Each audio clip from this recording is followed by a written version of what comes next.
Good morning. I see we have quorum, so I'm going to call this meeting to order. And I'd like to thank Kelly here for scripting it for me so I don't have to remember everything.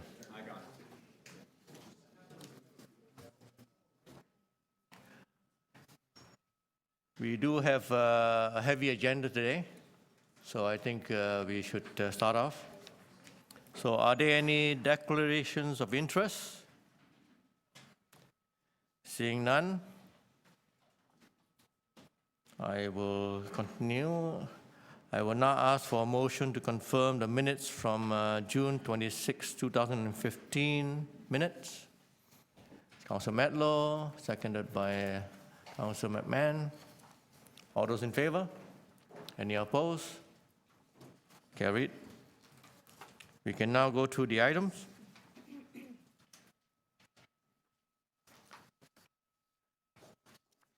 Starting with item 1, AU 4.1, Management of the City's Long-Term Disability Benefits Phase 1, Improving City Management to Address Growing Trends in Long-Term Disability Benefits. I will hold it in my name because it's a presentation.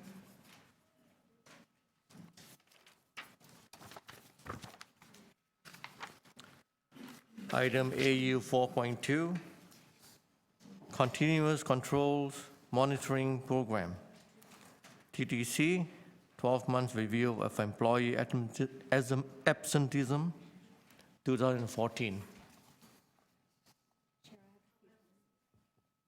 Okay. Councillor McMahon, adopt it. Yes. Seconded by Councillor Matlow. All those in favor? Any opposed? Carried. Going to AU 4.3, Improving Controls over Property Tax Assessments and Payments in lieu of taxes bills. Hold it for presentation. I'll hold it in my name.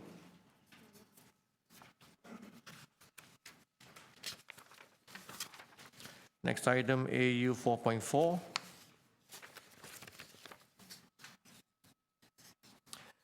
Maximizing value from the learning management system. Anybody want to move it or hold it? Councillor Matlow, seconder. Councillor Nanziata. All those in favor? Any opposed? Carried.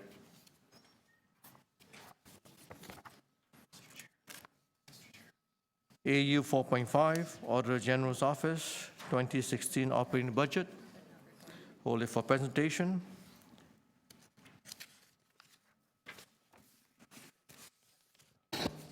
What?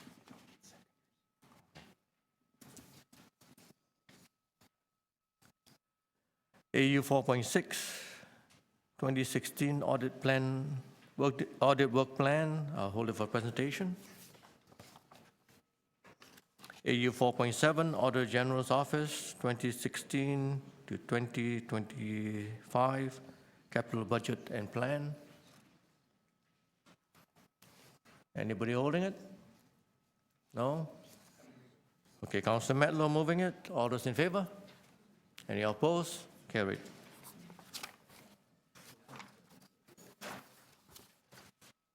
AU 4.8, deferral of the audit of shared services.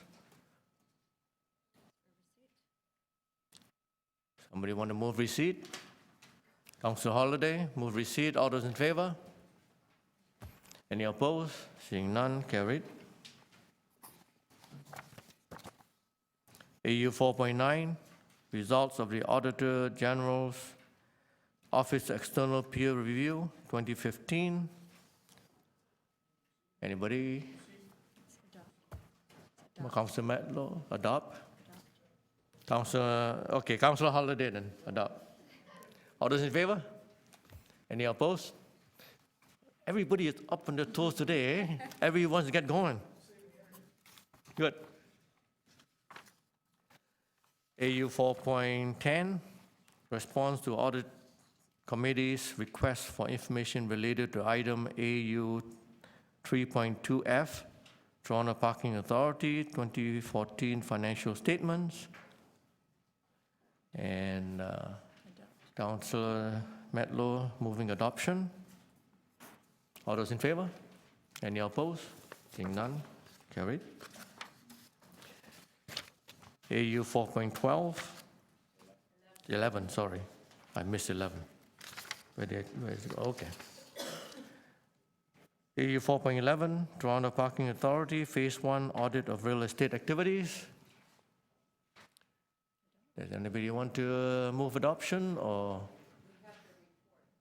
Right, we have the report. I know it's late coming, but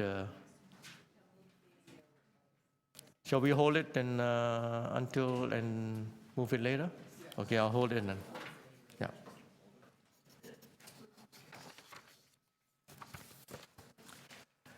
AU 4.12, update on arenas and community centers, 2014 audited financial statements.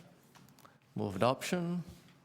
All those in favor of receiving? Any opposed? Seeing none, carried. AU 4.13, financial statements for the year ended December 31st, 2014, agencies and corporations. Anybody move receipt? Councillor McMahon, all those in favor? Any opposed? Carried.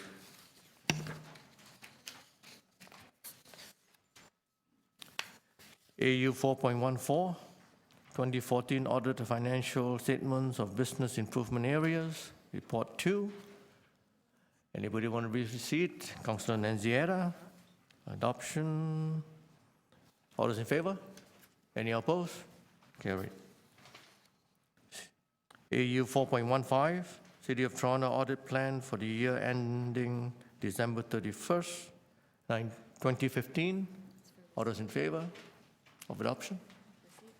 Councillor Metlow, receipt. All those in favor? Opposed? Carried. AU 4.16, Toronto Transit Commission, PricewaterhouseCoopers LLP 2014 management letter follow-up report. Anybody want to move receipt? Councillor Holiday. All those in favor? Any opposed? Carried. All right, now we go back to and start off with AU 4.1, management of the city's long-term disability benefits, phase 1, and our AG will give a presentation.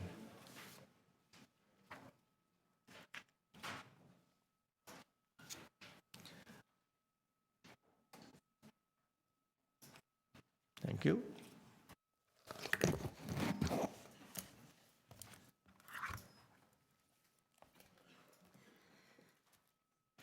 Good morning, and before you, there is a confidential attachment to this report, so if you want to, I'm going to poll you and see, do we need to go to the camera?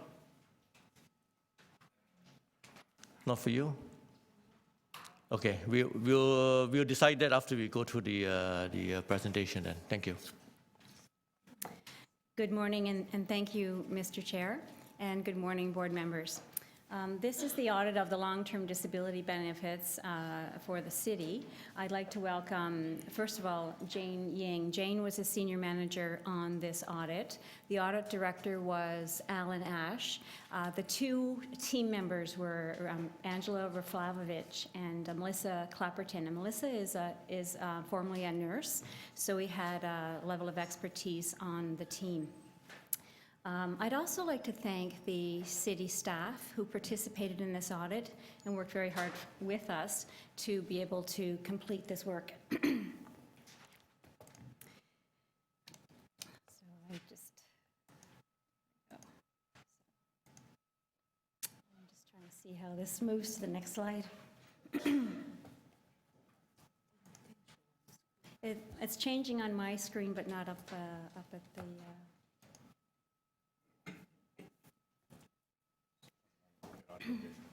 Thank you.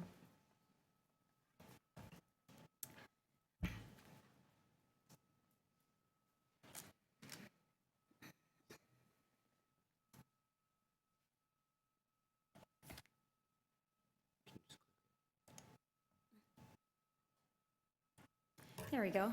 Technical difficulty resolved, just like that. Okay. So by way of background, this audit actually began in 2013. The office decided to go in and look at long-term disability, and at that time, the staff were doing improvements to the long-term disability system. And so when we have a lot of change in an area, what we do is usually leave and come back when the changes have been completed. And so that's what we did. So we deferred our audit for a little bit.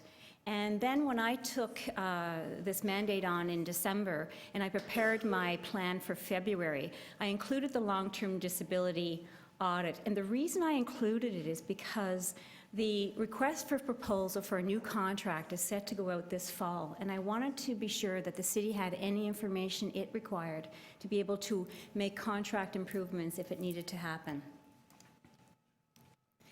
So this audit, this audit is really to look at the due diligence, but it's also to look at whether the practices are integrated, whether the long-term disability program emphasizes prevention, early intervention, whether the claims assessment was or monitored effectively, and whether employees are being accommodated well to return to work. And what we found was that we couldn't get access to data, so we had to split the audit into two parts. The first part was only to look at the city administration of the long-term disability plan. But we found that when we went to get records from Manulife, who is our administrator of the plan, we couldn't get access to the records. Manulife is employed via contract, and they are an agent for us. So they process the long-term disability claims for us. And when the contract was written, it didn't really have an Auditor General clause in it. So whereas I can audit City of Toronto corporations and the City of Toronto assets, this contract, when the work was contracted out, didn't include a clause that allowed the Auditor General to go in and audit the records. So what we have here is my ability to it's almost like eating around the crust of a sandwich to see like what's happening, but I can't get into the sandwich to really give you a diagnosis of what needs to happen in order to fix the situation. So we only have one slice of the pie. Now, City Legal has been working with us for a few months to try to get access to Manulife records, and they might be able to provide you with an update on where we are with that. So even though the goal was to do the entire process, we were only able to complete phase 1 at this point in time. So the audit scope, to be clear, is we're looking at the long-term disability portion right now. The short-term illness is the lead-in to long-term disability. An employee has to be ill for 6 months first before moving into the long-term disability plan. And when you look at short-term illness, prevention and early intervention can help to stop people from moving into the long-term disability plan. So although right now phase 1 is focused on the long-term disability portion, as we move into phase 2, we want to do some co-relationships and analytics around why are people moving into the long-term disability. So the audit objective was really to assess for phase 1 whether the city had adequate and effective controls in managing the long-term disability benefits. There were 12 recommendations and an additional 4 recommendations in the confidential attachment, and management has adopted all recommendations. So this graph is really what's brought us here today. We were very concerned when we looked at the pace and the magnitude of the change in long-term disability. It's increasing at an increasing rate. It was essentially the dotted line is what we expected to see continue, which is basically a 2% increase over time as employees age and they move into long-term disability. We didn't think it would be unusual if long-term disability increased slightly. But around 2010, there was a marked jump in long-term disability benefits. And it's not because there's more people in the plan. it seemed to take off. Now, at that point in time, there was an agreement that was signed in relation to changing the short-term disability plan, where before, employees could bank 18 days a year, and then they'd have to save up the days or pay themselves before they moved into the long-term disability at 6 months. And the new plan, you have those 130 days before the employee can move into long-term disability. But I'm not confident that that's the only reason. There is a reason, and it's important. That is the reason why we felt it important to get in Manulife's records and the city records to understand what changed in the illness so that so many people went off. We also saw a jump in mental health illnesses and depressive disorders. Now, it's not unusual. Many governments over time, you can see that because we're recognizing that mental health is something that we all live with and that it's more of a recognized disorder than it was in the past, we can see that it would increase, but it has increased quite a bit in the last 5 years. So I think that, well, quite a bit meaning, I think it's went from 11% to 17%, so it has increased. So there's a lot to get in underneath, and I know that you're going to have questions as to why, and I can't answer those questions. Management might be better positioned to answer those questions, simply because I don't have the data in the sandwich to understand why this is increasing. So what we've learned from this graph is that there's been a 60% increase in the number of claims since 2004, rising from 800 claims up to 1,285 claims. We can see that in the last 5 years, long-term disability claims have increased 50%. But this is just the claim cost. What we're not factoring in here is actually the human cost, because this is a reflection of illness. There's many people who live with these long-term disabilities, and you know, the best medical information says that the earlier you can return somebody to work and accommodate and help to support them with a plan, the faster they will be able to return to work and reduce long-term disability. So I wanted to be sure, and I wanted to investigate if there was a faster way that we could help to support employees by returning them to work. This is if we don't make a change, this is where we're going. This is a conservative estimate. It's an 8% increase over time, rising from today of about 42 million up to 70 million per year. And that's a lot. That's quite a lot. And the unfunded liability at this point is 190 million. So it is increasing. The timing is right. It's a complex matter.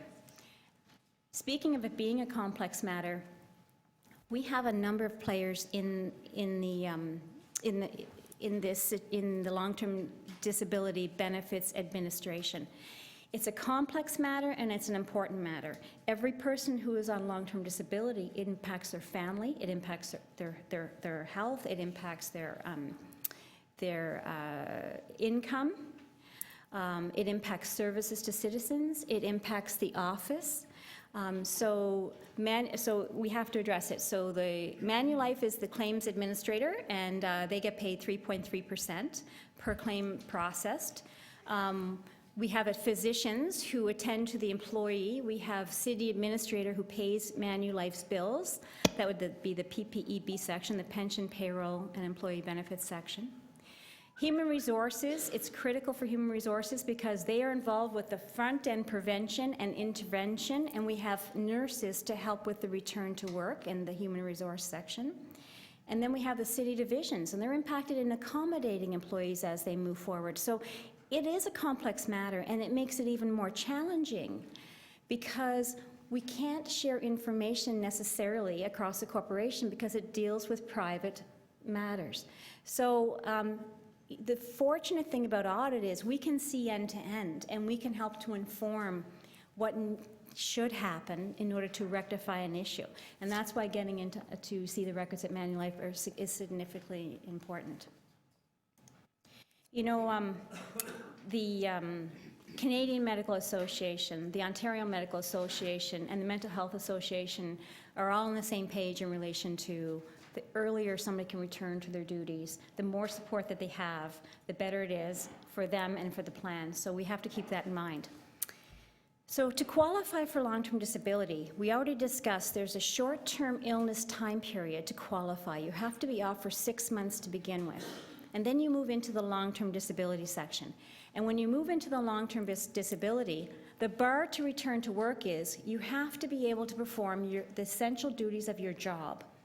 And they hold your position for 2 years. So for 2 years, we're hoping and waiting for the employee to come back to do the essential duties in their job. And if after 2 years they can't come back, then we hold a position to say, can they do any occupation? The bar is, can they do any occupation where they can receive 75% of their pay, and they have to be returned to a job that is the same status. So if you have a permanent employee that's off, and there's 75% of their pay, there's a position with 75% of their pay that they could return to, but it's a temporary position, they can't come back to that position. That's part of the rule. So these definitions are important because on the one hand you have a medical association saying the faster somebody can return to the workplace and to start doing their essential duties, the better it is for them. On the other hand, they have to perform the essential duties, and sometimes that's not possible. I mean, I think there's a difference between essential duties and valuable work and meaningful work, and thinking outside the box and seeing, can we rearrange work so that we can do work differently. And so I think there's something wrapped up in these definitions that we really have to get under the covers of to see if we can facilitate and support employees to return to work and make it easier for them to return to work. Now, I call this the river, the lake, and the stream. So the river is the incoming claims. The lake is the claims that are existing right now, and the stream are the reduction in the claims. And the reduction in the claims relate to two things. Number one, it relates to claims resolved by people either retiring or people who have passed away. That's the majority of those claims coming out. Only 51 of those claims, 4%, are resolved by returning people to work. Most of the people retire, and most of the people, and the remainder pass away. So that's quite significant. Jane, is there anything you would like to add to that slide? You're good? Okay. So this is another representation of that slide. And what we see on this slide is that when you compare, this 5.5% is the 1 in 20 people who are off on LTD at the city that are people who are actually in the plan.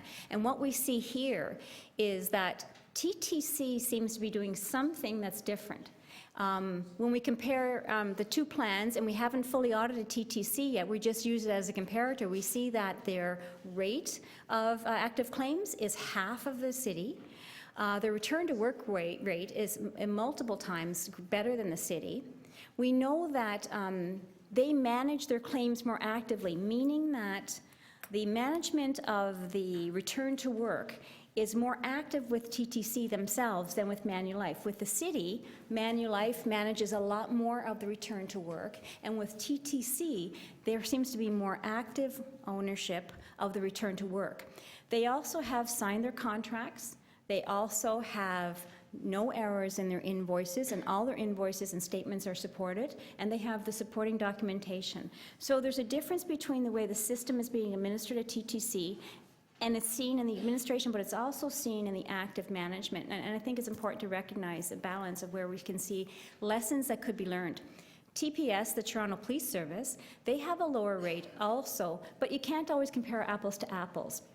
Apples to oranges, and we don't know if these are totally different. The reason we're showing the comparators is there may be lessons learned here that the city can go in and dig a little bit deeper to say, is this something that can work in our organization? You know, when you think of TPS, you know, it's common when there's an injury in police services, sometimes a police officer goes on light duties. And nobody thinks that's a bad thing. It's just part of the culture. And I don't know if the same culture is at the city, but I think that might be something that can help people to return to work. All that said, It is a complex matter. There's many silos across the corporation that have to come together, and we have to have an integrated approach going forward. So I've given you some of the background, and I'm going to ask Jane to walk through some of the findings, but the findings are essentially in 3 buckets. One is improving internal controls. In the immediate term, they should be done right now.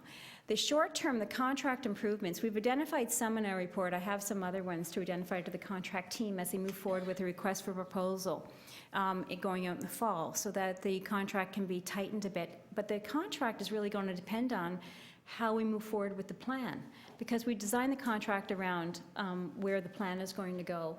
And the contract wants to incent the outcomes that are aligned to where we want the long-term disability to go. So if reducing long-term disability by doing more return to work analysis and doing more support, and that's what we want to incent, then that's what could happen. So Jane, over to you. I think I'm okay here. Thanks, Beverly. Sure. So I'm going to just outline some of the key findings from our audit report. So for immediate action, which is this slideshow, the city needs to ensure adequate payment approval process. So when we conduct our audits, we look at a sample of the monthly bills from Manulife, and we notice there's an item, city being charged, and it's for regular medical correspondence. And this is inconsistent with the draft contract. So in response to our questions, Manulife acknowledged the error and confirmed that the city should not have been charged for this particular item. So they agreed to refund all the charges plus interest. And so let's just go back to the last slide. Yeah, sure. Plus interest and taxes. And so, which since 2003, the charges went back to 2003, and which amount to approximately 1.9 million. So according to Manulife, the error occurred when they implemented a new billing system in 2003. So I'm going to come back to this last point in a moment, but I'm just going to ask Beverly to move to the next slide. So I want to show you in this slide is actually a breakdown of the refund by the city and its agency. The information in this table is not in our report because we just received the information a few days ago. So as you can see, the city, a majority of the refunds, about 1.8 million, will go to the city. And the 2 agencies, Toronto Public Library and Toronto Zoo, they will each receive a small amount of refund. These agencies, they are under the city's benefit administration umbrella, so therefore it is covered. So the billing error also occurred to their monthly charges. So for the refund amount, if you look at the tax amount, there's about 200,000 of tax refund. Unfortunately, we have to return a portion of the tax to CRA because at the time of the transaction, we receive a tax rebate already. So we have to, as good citizens, we have to return that. We cannot keep all the tax refund. So, but it's still good news. At the end, after the return of the tax rebate, we will still be able to keep 1.82 million of refund. So I want to go back to the last slide, just the last point. I think it's an important point we need to make. So in addition to paying Manulife a monthly admin fee, which amounts to about 1.4 million in 2014, City also pays Manulife other charges. And these other charges will be like medical assessment or rehab assessment or a lawyer's fee. So since 2012, City paid Manulife over 2 million of these other charges. City did not obtain any supporting documents or like invoices or cost breakdown to verify these charges. So this needs to be rectified immediately. So let's just keep going to the next slide. So another immediate area that City need to address is to minimize overpayments to claimants. So as the city's benefit administrator, Manulife is responsible for issuing monthly benefit payments to employees on LTD. Manulife is also responsible for recovering overpayments if overpayments occur. So as of August 2015, the overpayment balance was over $600,000 from 68 claimants. So we recognize that certain amount of overpayment is unavoidable, but there are certain actions city can take to minimize the overpayment.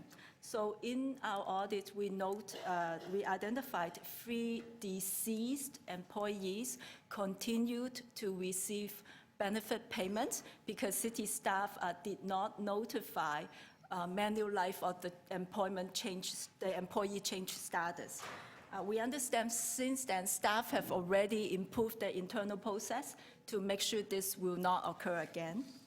We also note that a number of overpayments have been outstanding for an extended period of time, and Manulife has not been able to establish an agreed payment recovery plans with employees. So moving on to the contract improvement area, the contract improvement area would take a few months, should occur within the next few months or a year. That's why we think it's a short-term actions. So even though Manulife has been delivering the service for the city for 3.5 years of a 5-year term, city has not established a final contract with Manulife. And when we review a final draft contract in August, we noticed there's some variations from the terms in the bid proposal. And so this matter is still being addressed by city staff and Manulife at this point. So in the next contract, city should make sure the contract agreement is finalized within a reasonable period of time, and also make sure the final contract fully reflects the terms in the bid proposal. Another concern we have is with the current admin fee cost structure. So Manulife is paid a percentage of the total benefit payment to employees. They get a percentage of it as admin fee. So while we have no indication that this being the case, but that can provide an incentive for Manulife to approve more claims or to keep the claims open longer. Mm-hmm. So city staff have agreed that they will look into other payment structure options in the next RFP. And I'd like to add that the setup of the alternative service administrative service arrangement is not unusual in this kind of contract. Many governments have the same kind of thing. I'd like to also point out that the structure is not unusual, and other governments are finding out the same thing. So BC is moving more to a flat rate structure and incenting different behaviors. And that was one of the reasons we wanted to get in under for this audit early, so that we could provide that kind of information and can be considered go forward. Thanks, Beverly. So we also recommend in our report that in the next RFP, there should be explicit audit clauses to allow the Auditor General to go in to conduct an audit, and also allow for facilitate a third-party audit. So we're going to the long-term actions. So we do recognize that it will take a while for the city to develop an integrated approach, as Beverly mentioned early on in her slide. And to assist the city in developing an integrated approach, in our phase 1, we originally planned it for an end-to-end assessment of the whole process, from prevention, early interventions, claim assessment, all the way to returning employee to work. As Beverly mentioned, we were not able to gain access to Manulife data during phase 1, so this assessment has to wait until phase 2 when we have access to Manulife data. So during phase 1, we were able to conduct a very high-level review of cities' return to work process, And here we offer a couple area that city can improve. One is to develop performance and track performance indicators for return to work, so that city can measure things as return to work success rate, success factors and obstacles, and how long it takes actually to return an employee to work. City's human resource currently provide a number of trainings and resources related to employee health issues. However, since 2012, only a small percentage of management staff have attended the optional training related to employee health issues. So city needs to explore ways to further enhance employees' awareness and knowledge of prevention, early intervention, and accommodation of employees. So this is the end of my highlights, and I'm going to give it back to Beverly. Yes. Just to wrap up, when you have a situation where we're footing a bill, when the city's paying a bill and it's being administered by a provider, it's so important to be able to get the information so that we can continue the analysis and perhaps change and modify the contract so we can continue to incent the right behavior. So you can contract out responsibility, but not accountability. We want to make sure that if you're accountable, that the right data is there so that you can make sure that the plan is being administered in the manner that we intended. You can write a contract, but it might not be landing properly. Even though the provider may be doing everything we're asking them to do, it might be that we have to make changes. That's the first thing. The next thing is getting the information is critically important to the success of the audit and for the city to move forward. So I'm hopeful, but I'm not confident yet that I'm going to receive the data from Manulife. And if we don't receive the data, we won't be able to make the full diagnosis, and we won't be able to, I think, move forward in the way that we should. So the next contract, we have to make sure we incorporate that. And the third point is, what's happened here is not a one person, it's actually a complex matter. And so it's going to take an integrated leadership team to be able to change this on the go-forward basis. So our next 2 points are that we're going to hopefully finish the phase 2 if we get timely access to the data. We hope to finish in mid-2016, and then we'll follow up in 2017. The city has developed an action plan, and Mike Wiseman from the payroll benefits section is here to review the action plan. Hi. Oh, sorry. Thank you very much. And Mr. Chair, so I'll just make a few remarks, if you can put the presentation up. I think it's on your PC. Yeah. so this management response? Yes, sorry. Okay. So basically, I mean, we're very appreciative and we appreciate the work and the light that the Auditor General's team has shone on the LTD program. So we understand that, you know, there's some issues that have been identified, and we are committed to improving those and to putting, first of all, accepting the recommendations of the Auditor General's team and putting in work plans, a three-pronged approach to address that, basically some immediate steps, and then the short and the longer-term steps, putting in better controls and trying to address some of the weaknesses that have been identified in the program. So on slide 3, on the immediate actions that we're putting in is to improve the internal controls. So we've, as Beverly had noted in her presentation, we verified the number of the overpayment, got agreement with Manulife, and the reimbursement plus interest and taxes is in process. And we now confirmed that that will happen in the October invoice period. We will get that money back.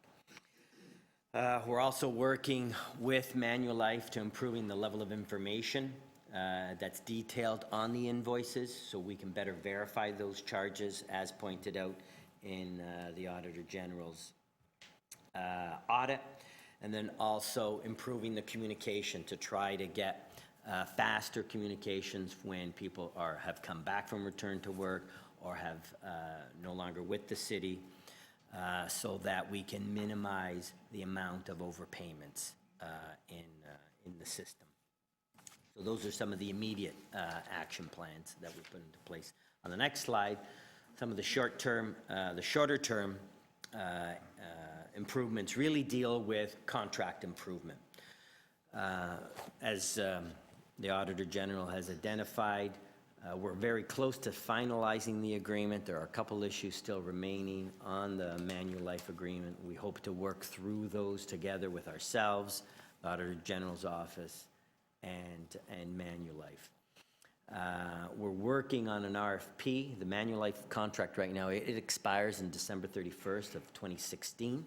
So we're going to take these recommendations that have been highlighted by the Auditor General, factor those into the development of the next RFP, and try to get some improvements there.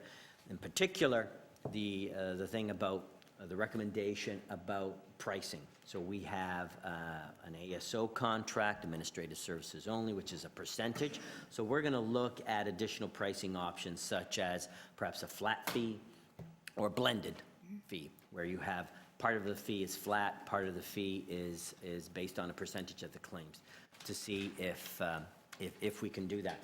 On the one thing, though, I do want to say that we did do some very important gains on the fee structure based on the last contract. The total admin fee went from 4.6% to 3.3%. That saved us about $2 million annually since 2011. So there are some things that we did do in 2011 that did improve the situation. And then the remaining issue, we will work on the contract and the future RFP is putting in those information, that's the third bullet point, putting in the appropriate clauses to address confidentiality issues that Manulife has, but yet address the needs for access to information that the Auditor General needs to complete her work. So we will do that as well. Next slide, please. On the longer term, it's more about what's in the benefits and working with legal services, working with HR to look at how we can revise our processes to get better information, better medical information, so we can improve the return to work program. Get people off of LTD faster, get our staff back into appropriate jobs or accommodated jobs faster, to limit the amount of time employees are in LTD, and then obviously reduce costs.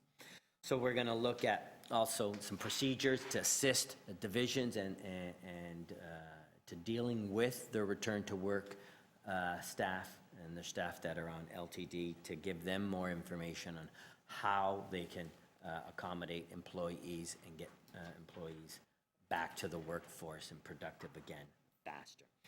So those are the two things, the critical things then with respect to longer term issues on return to work in LTD. So thank you. Thank you. And I think we have the first committee member who wants to ask questions. Councillor Medlow, proceed.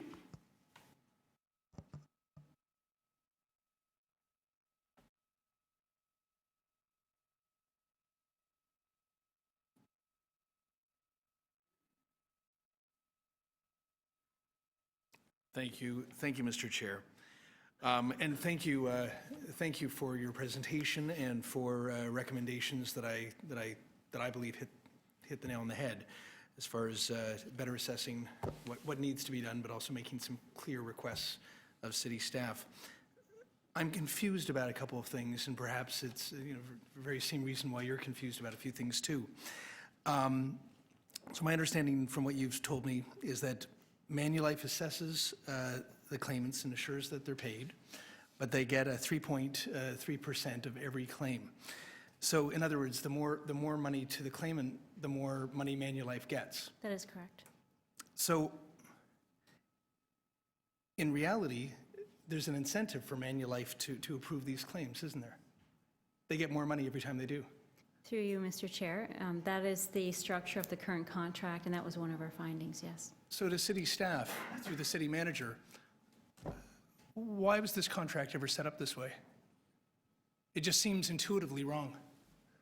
Through you, Mr. Chair. So ASO contracts typically are set up this way and structured. There are some variances and some nuances, like having a flat fee incorporated into it, and we will take that recommendation into consideration and ask for different pricing options. But typically ASO fees are structured, have built in some percentage of the cost. But with all due respect, through you, Mr. Chair, you were just telling us about how you are reviewing in response to this, these recommendations from the Auditor General, all sorts of other ways to set up this arrangement.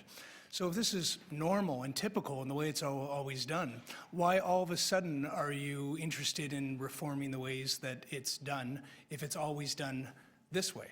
So through you, Mr. Chair, so all contracts do have at least a portion of them attributed based on a percentage of costs. The Auditor General said, can we look at doing variations of that pricing options? And that's what we're going to look at. So ours is 100%.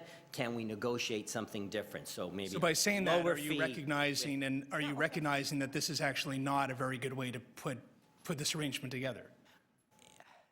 To protect our interests and the residents of Toronto? I will recognize that there may be better ways of Okay. structuring and pricing the contract. So staff approved nearly $2 million in payments.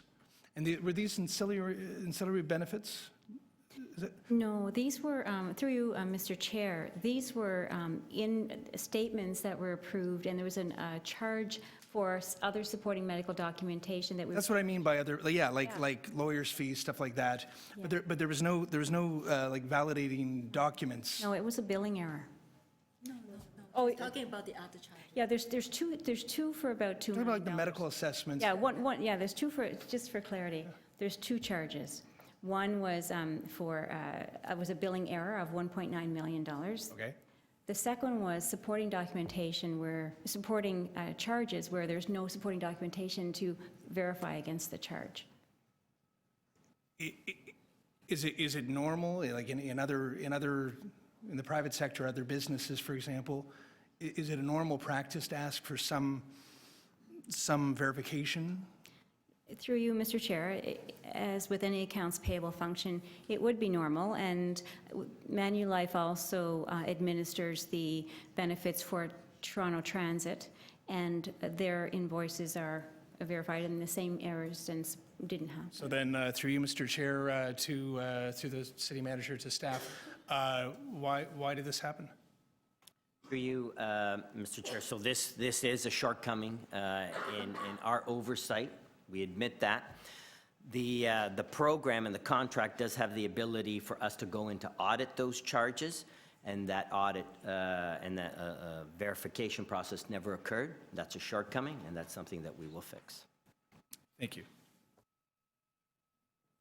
Thank you. The next questioner is Councillor McMahon. Well, I don't even know where to start with this. It's unbelievable. But I guess we'll start with Manulife questions. So, to the Auditor General, so how receptive is Manulife to you and your investigation?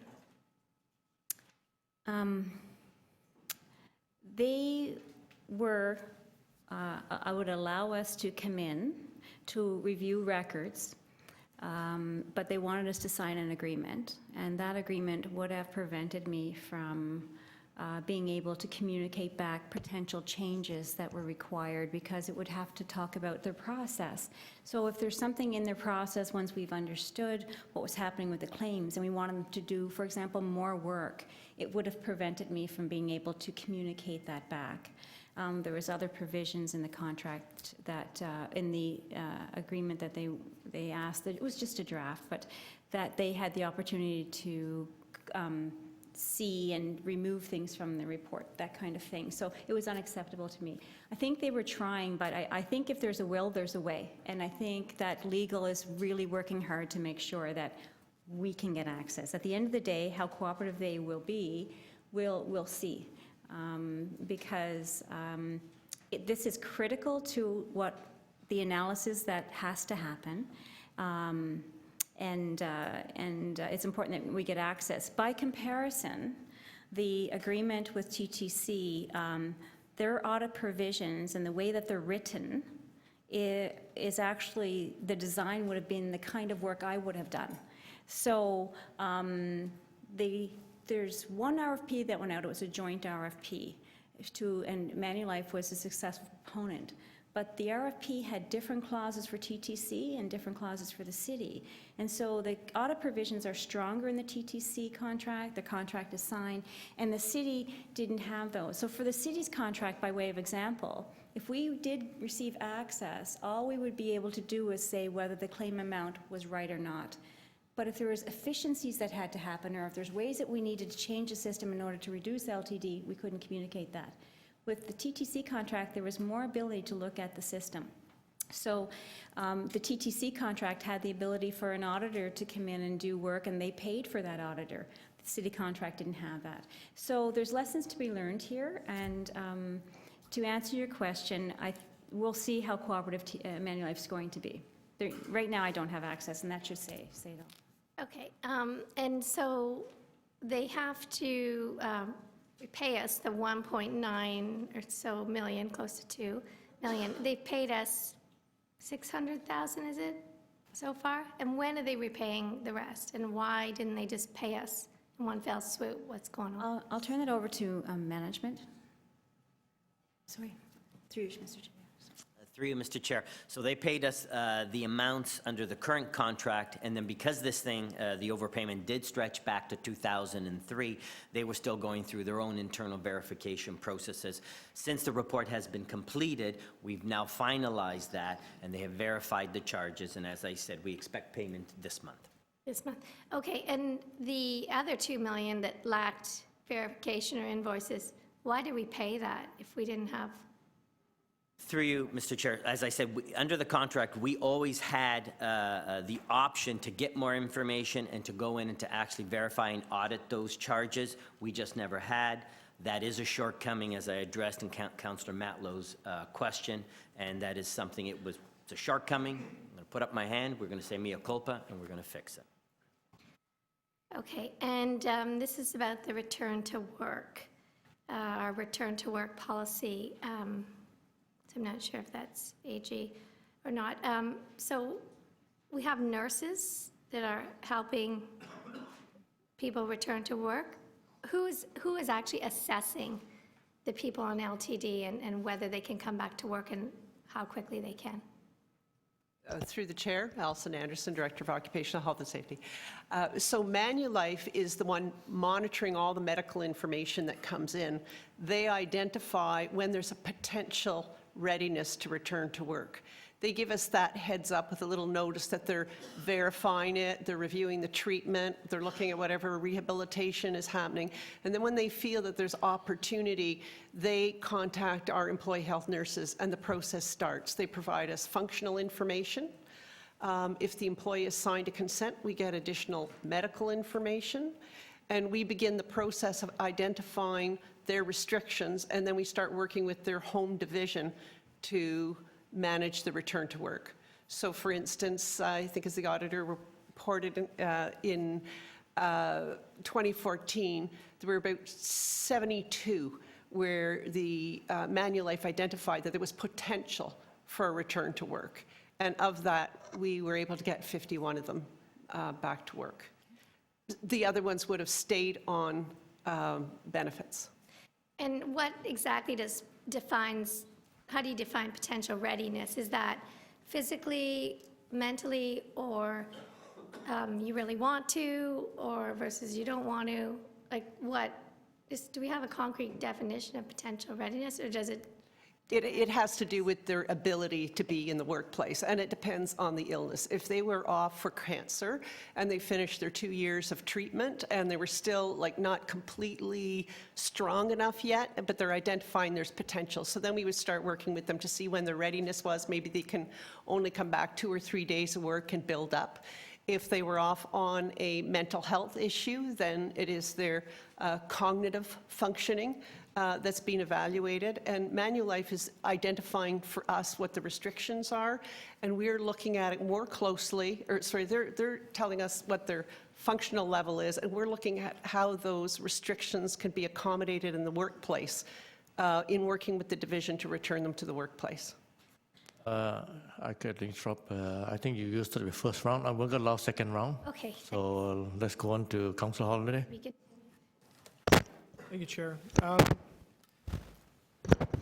Hopefully this is working. Can you hear me okay?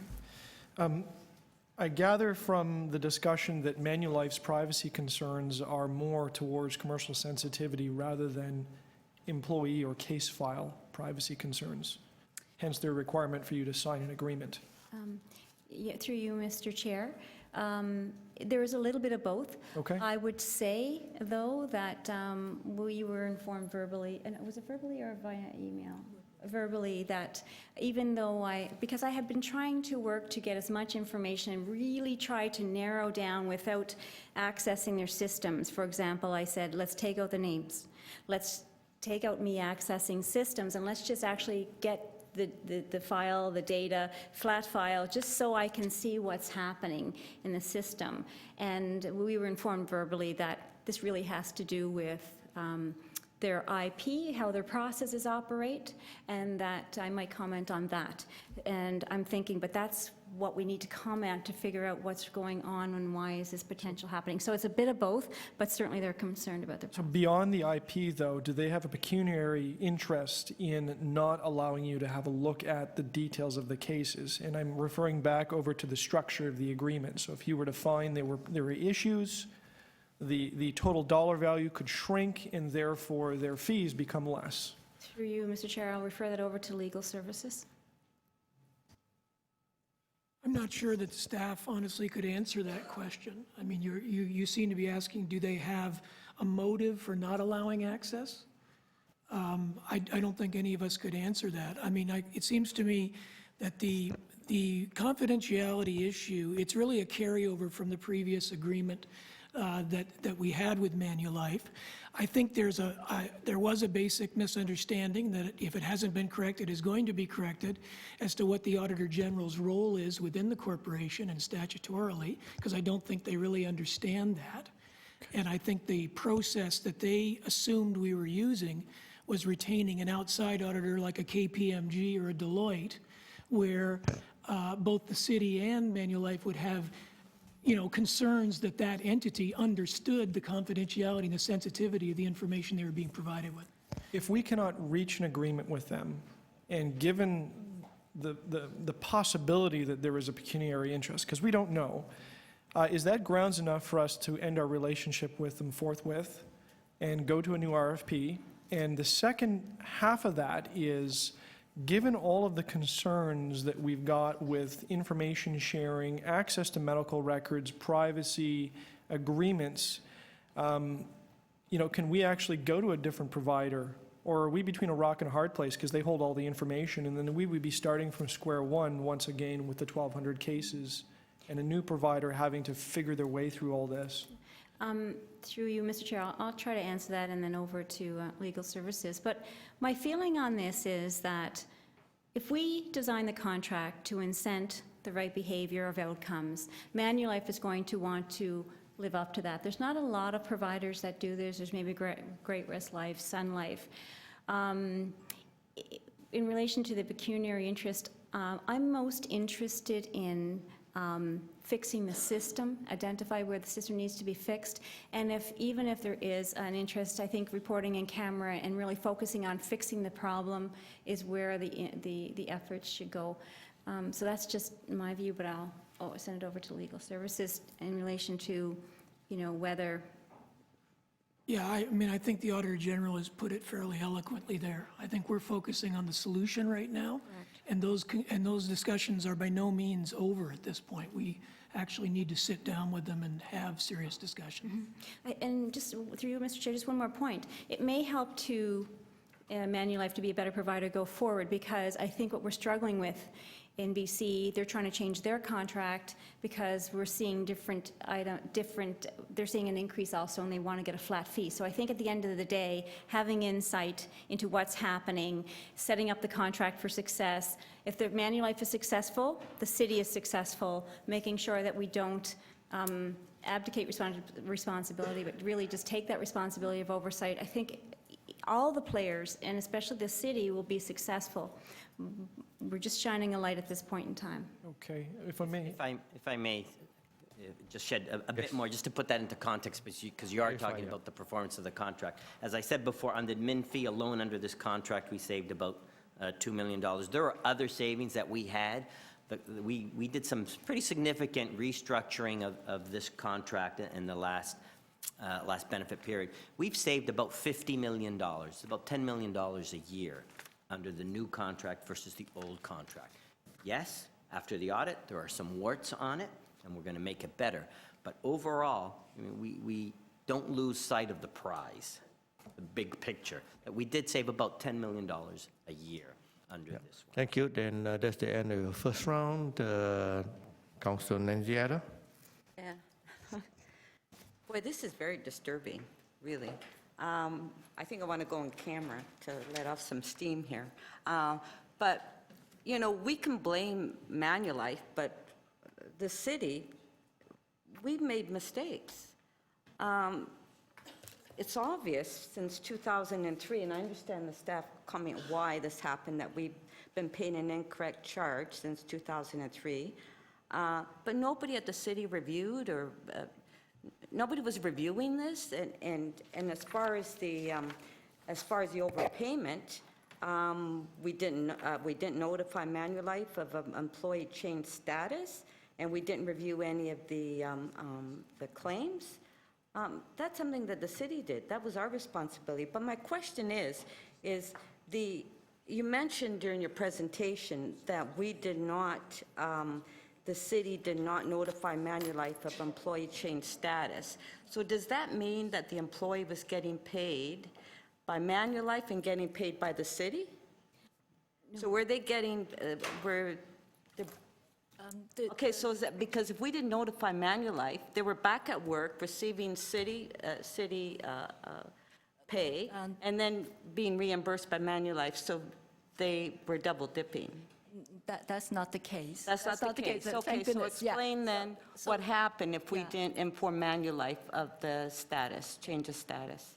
So the 3 employees we identified, they were on LTD, so they did not come back to work. They were receiving LTD benefits, and then they passed away, and city staff was aware of the employees passed away, but somehow did not notify Manulife. So Manulife didn't know the employees has already passed away, and they continue to send them the benefit checks until we identified, and then that stopped. So how many employees? There were 3 employees. Oh, just 3 employees. Yeah, that's right, yeah. And they rectified. They changed the internal process already to city staff and to make sure this won't occur again. So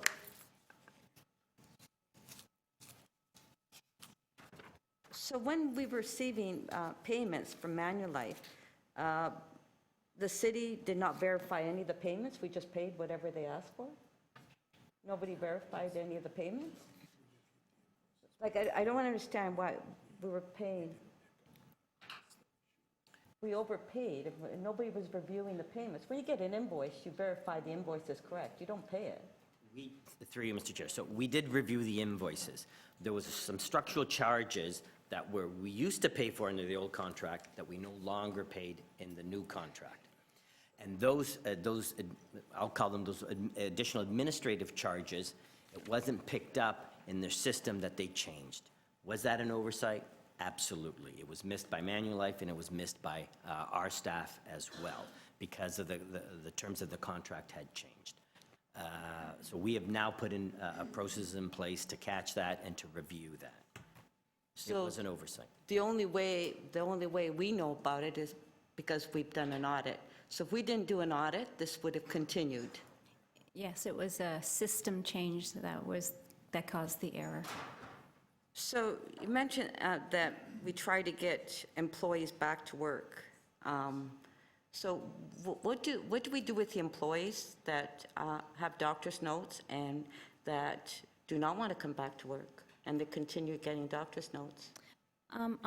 I'll send this And over we know to- that happens all the time. Through you, Mr. Chair, I'll send it to the management. Yes, it's management that's to respond to it. Yes, through the chair. When you're talking about doctor's notes, it sounds like perhaps you're asking about the period of time before they go off on LTD? Or are you talking about when they're on LTD? Because when they're on, okay, when they are on LTD, that's part of our ASO agreement with Manulife, is they're receiving the doctor's reports on a regular basis and they're doing the verification and the claims management.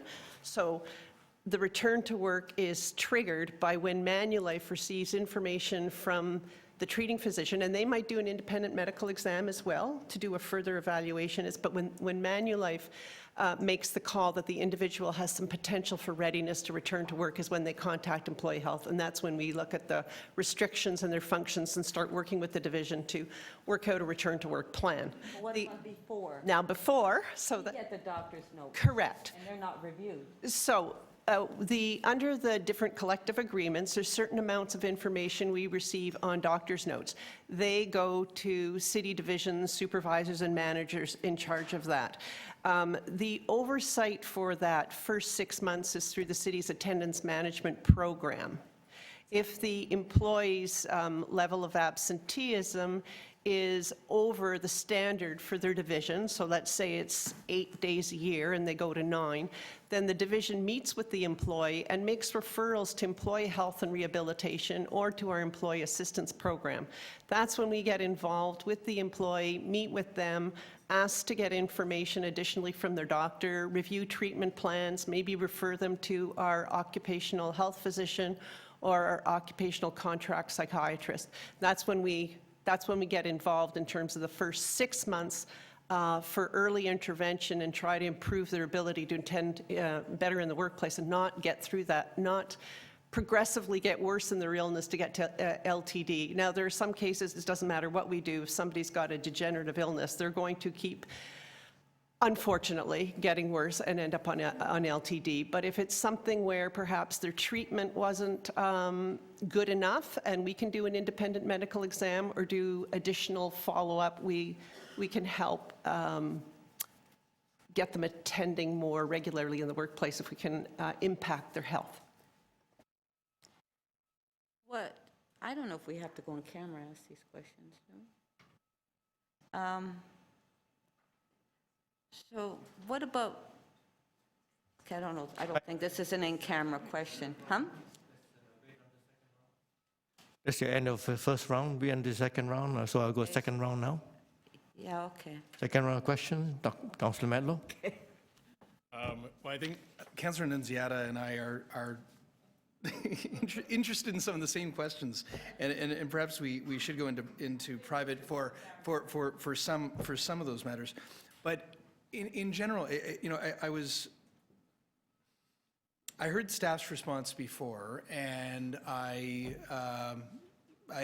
accepted the I think the tone and the manner of what I heard until I heard a few words said, and I mean to say this, in a temperate way and with respect, but I just it frustrated me when I heard a response to the question around the $2 million being paid out without verification, which is unlike anything that I've ever heard of in any other type of corporation anywhere that I can even imagine that is accountable and responsible with the dollars that they're entrusted with. And when I heard staff and Mr. Rossini, through you, Mr. Chair, respond to us about with boasts of the money that's been saved, that was not the question. That was simply just a way to demonstrate, perhaps, I infer, that things are great in most cases, but then to use words like that this was that these were warts. They're just an oversight. millions of dollars being just paid out without any verification that these claims are true. Now, I expect a lot of the dirt's going to come when we actually dig into Manulife, if we have an opportunity to do so.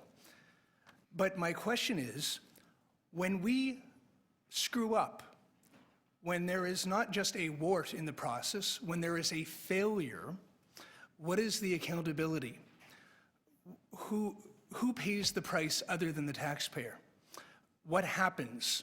And I ask this in the larger context that I come to Audit Committee meeting after meeting after meeting, and I always hear staff say, oh, you know, now that the Auditor General has pointed this out, we admit that something's wrong, but I rarely, if ever, understand what actually happens. So I'm not asking for names or individuals, that's an in-camera discussion. What do you do to not only make sure, well, provide accountability, but in the spirit of finding solutions so that this doesn't happen again?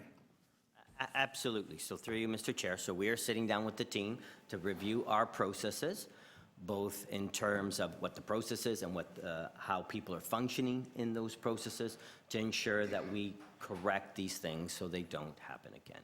So I will be sitting down, have sat down with both Mike Wiseman, the director, and Mike St. Amand, the treasurer in that area, to ensure are we doing the job correctly, and do we have the right people doing that work, and are we doing the correct due diligence? Do you understand when you refer to these things as simply a slight oversight or a wart?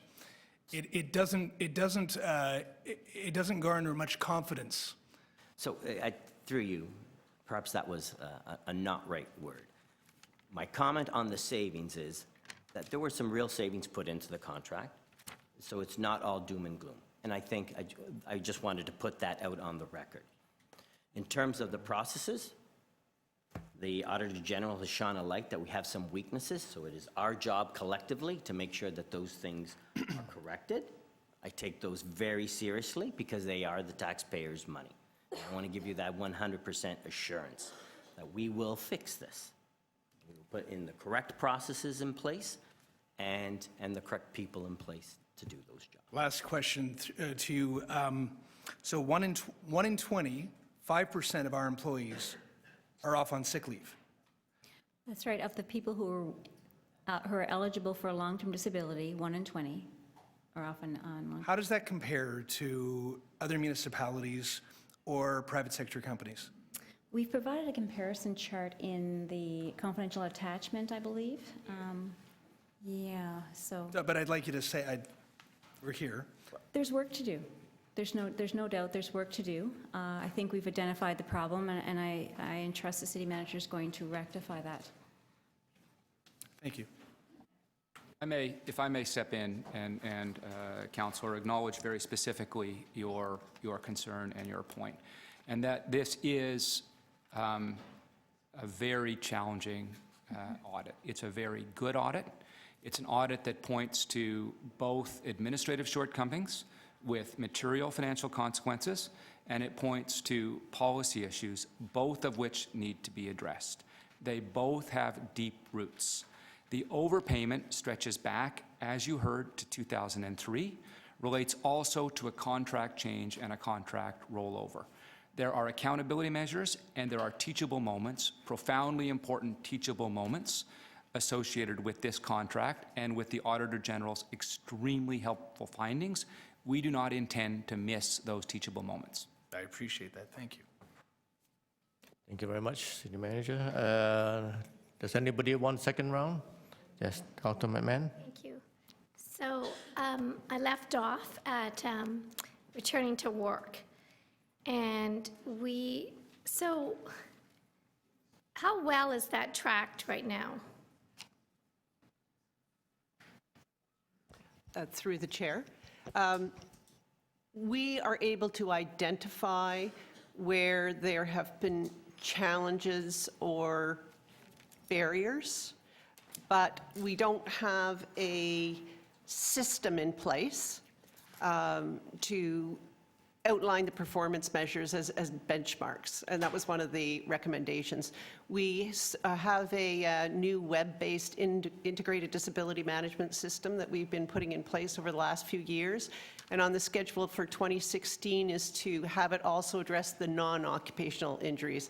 Primarily, we were focusing on the occupational injuries for the development of that system, but the request for the capital budget for 2016 extends that so that we can do a better job of monitoring our performance measures.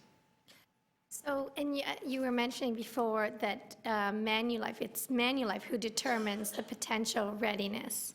Correct. Based on the medical information they are receiving in adjudicating the claim.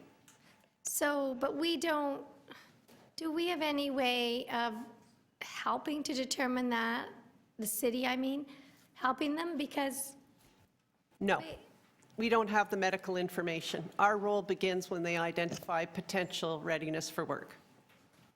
But say they don't identify that and the employee is actually ready. I mean, I just wonder about tracking and monitoring. There could be some ready, willing, and able people, and maybe Manulife isn't identifying them, I don't know. Or vice versa, maybe they're sending people back. It doesn't seem like it back.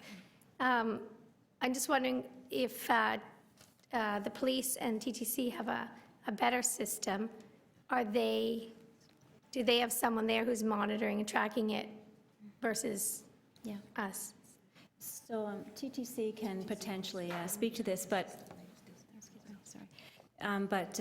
what we've noticed in the numbers is that they have a higher return to work rate. They are more involved in the return to work process. They manage it more closely. And if we need more details on that, I think Jane has more details on that. They do pay less in relation to the amount of that the employee would get. So I believe it's 60% compared to 75% at the city. So they do pay less, but they actively manage it more. So as part of, in relation to your question, Phase 2 that's one of the areas we want to delve into more deeply, and to really understand if employees are more ready to come back and to assume their essential duties or not. That's part of Phase 2, but we are seeing good results in other areas of the city who actively manage at a more close level. And when you're doing Phase 2 in 2016, was it, or when are you starting? Phase 2 will commence as soon as we have access to the records. Okay. All right. We'll save that. And then, so just two more things, really.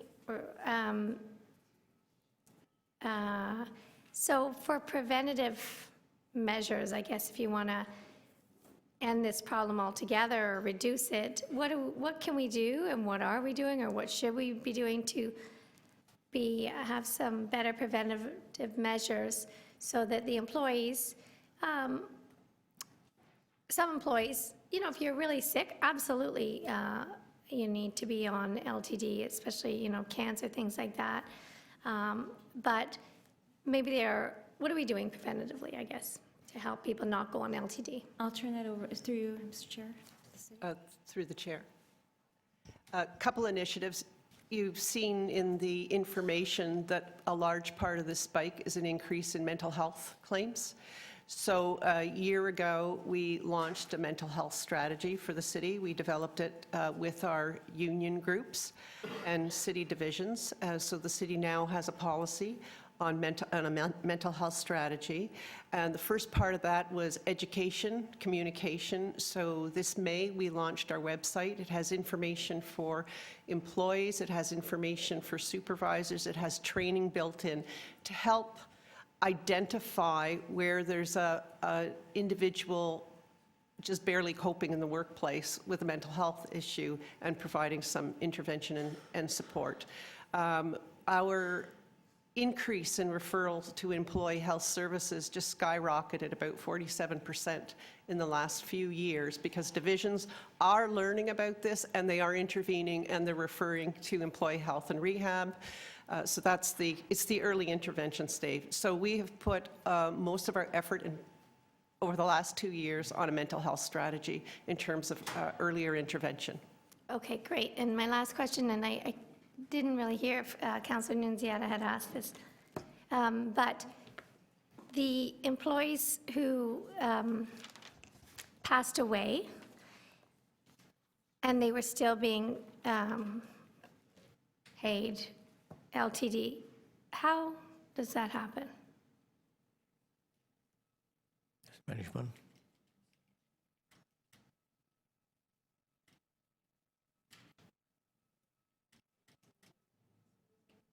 Through you, Mr. Chair. So there's always delays in getting the information on two things that primarily cause those overpayments. When unfortunately an employee dies or there's recoveries to be made from CPP, Canada Pension Plan.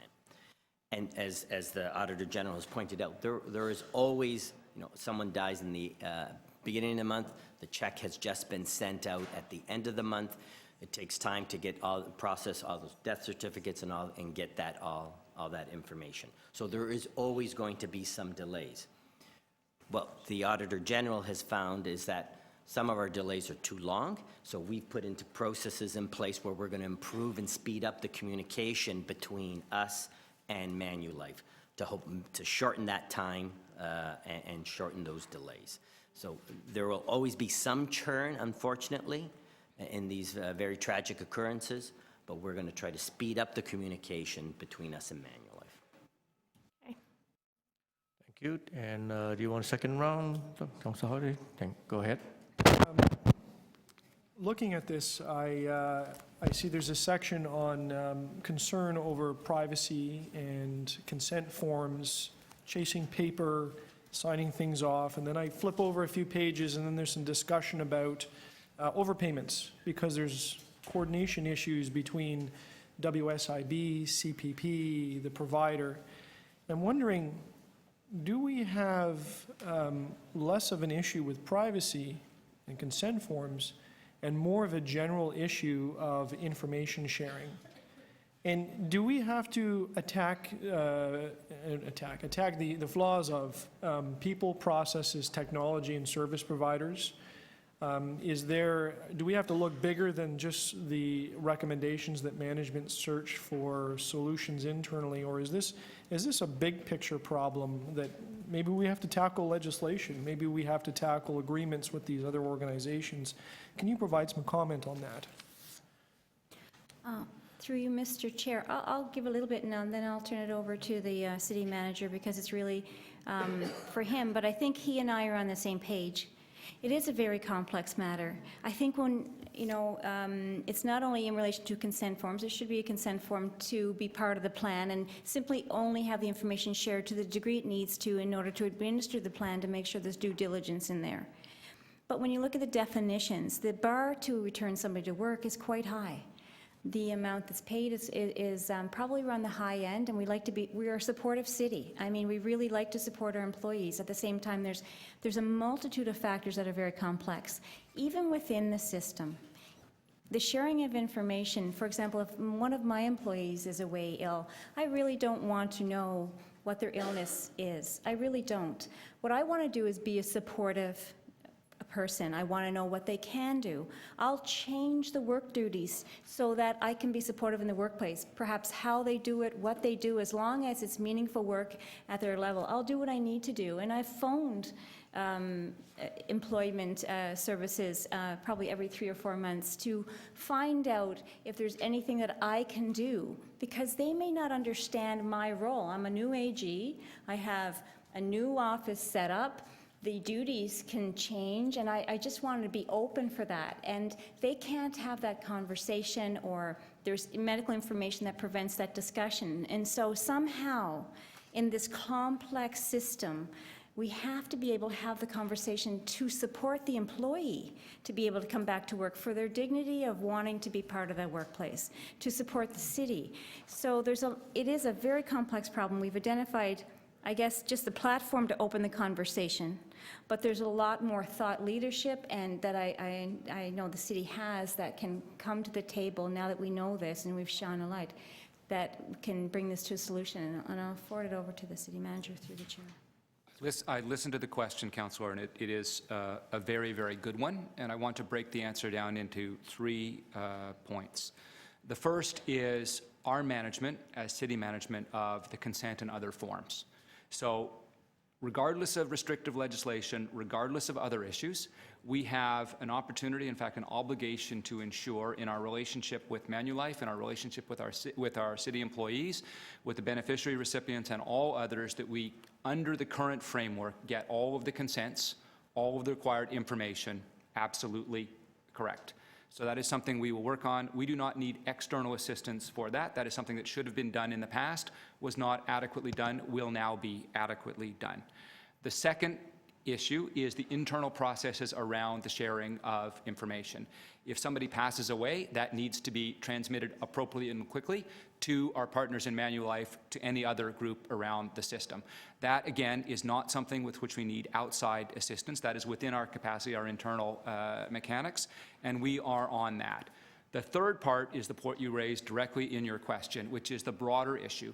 And this is an audit that touches on some touchy things around the information and the IP associated with an external service provider and the city itself, and things like audit requirements and others. So that's something we need to unpack, and that's a delicate and difficult discussion, but one we will be on, and we will achieve a much better result than we have in the past.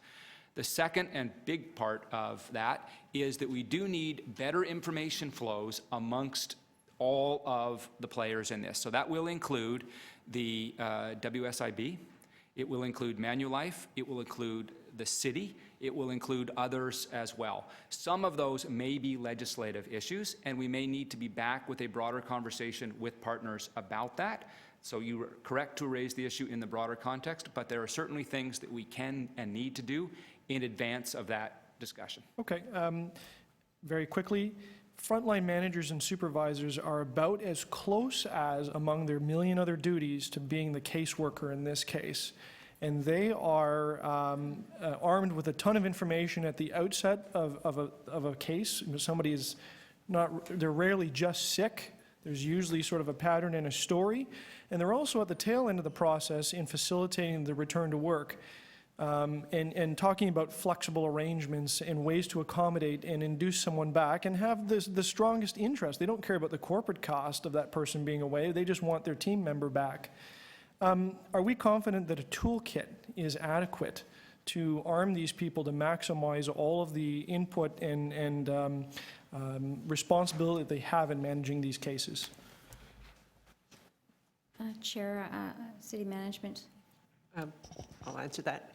Currently, we have a mandatory attendance management program that every single manager and supervisor has to attend on, how to review attendance, meet with the employee, make referrals. So that is the mandatory part, and I think we're at about 95% of our managers and supervisors have attended that course. The disability management staff provide that course. We have a couple of more complicated courses that are discretionary that the nurses and nursing managers provide, managing the troubled employee, managing employee with health issues in the workplace. But I'll just look at the data here. I think on that one, the percentage is more like 17 or 20%. It's a day-long course. It's very comprehensive. It's a classroom setting, and it's tricky. I think the suggestion was, if we wanted to get that out to more people, is there any way we could turn it into maybe some e-learning? Maybe not our feedback as a classroom setting is better. So trying to come up with some combination of e-learning and toolkit and better procedures. The question, again, was a respectful and careful question, and just in answer to the direct question, is it adequate now? Of course it's not adequate. We cannot have those rates of return and those curves and claim that our internal management processes and our return to work protocols and the ability of the frontline supervisor, who you correctly identify as almost caseworkers in this context, clearly they do not have an adequate toolkit. Thank you. Thank you. And before I go and allow Councilor Nanziata to go second round, does anybody want to go in the camera? Do we need to go in the camera? I was, but it's okay. Sorry. It's okay? I don't need to go on camera because, yeah. Okay, yeah. Okay, be sure now. Yeah, I'm sure. You have a chance in council anyways. Yeah, I Go in the know. camera if I you need to, know, okay? I know. All right, so we won't go in the camera. So go ahead, Councilor Nanjera. Okay, so just on the $600,000 overpayment as of August to 68 claimant, so is that money, would that be refunded to us on the overpayment?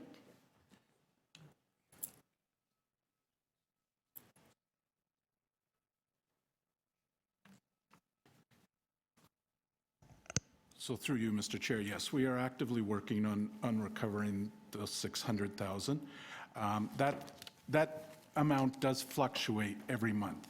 The amount is at a point in time, and obviously there's new overpayments that occur in a month and others that are collected, but we are actively working on that.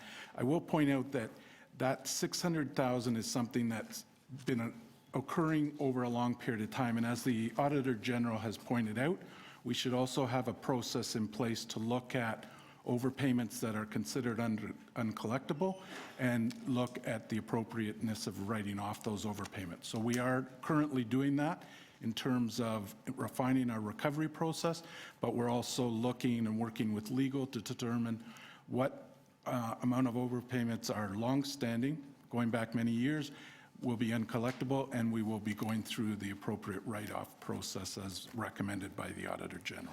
So are any of these, Sorry, point of privilege. Sorry, could I just have could you just introduce, your name and department?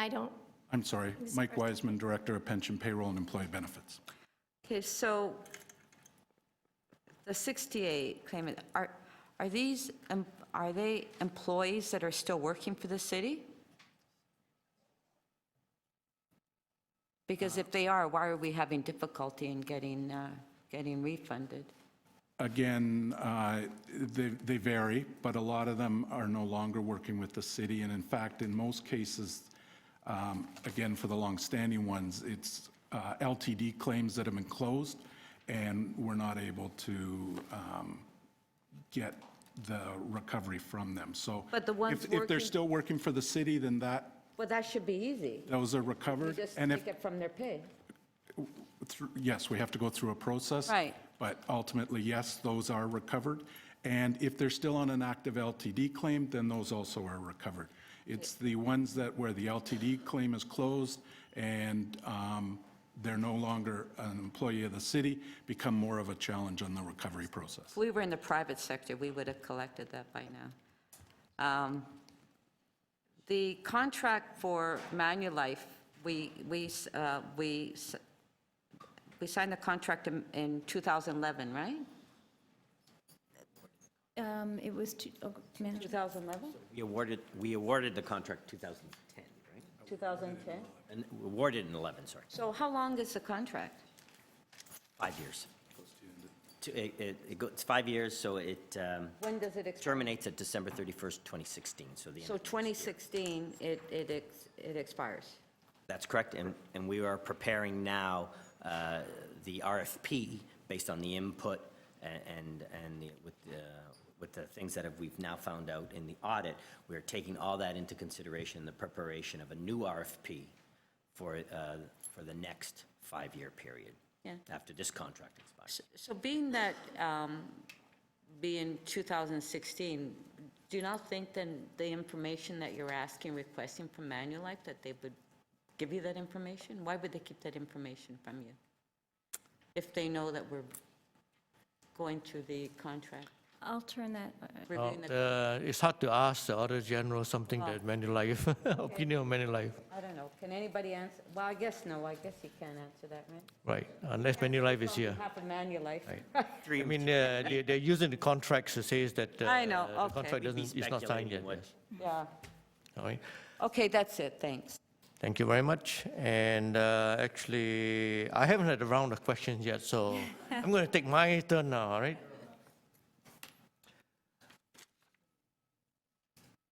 Now, looking at this 2003, was internal audit ever involved in looking at your processes and so on? I mean, the Auditor General is different than internal audit. So did internal audit ever look into this? No. So it was a failure on that part as well. I think we need to include them in future. And the contracts that we signed, if it's coming up in 5 years, do we have a provision there in extracting the information and porting to another carrier if we so switch carriers? Through you, Mr. Chair. So we are going to improve the information sharing aspects and make sure that they are clear in the RFP requirements that are going to go out. So we will improve that, and we will put in mechanisms to ensure that those provisions are put in place. And a particular measure that you could put is termination for convenience or termination for any failure of any of these provisions for information. Yeah. And although in here the Auditor General asked to include a provision for Auditor General, is the contract include internal audit access to the information that Manulife has or any other contractor?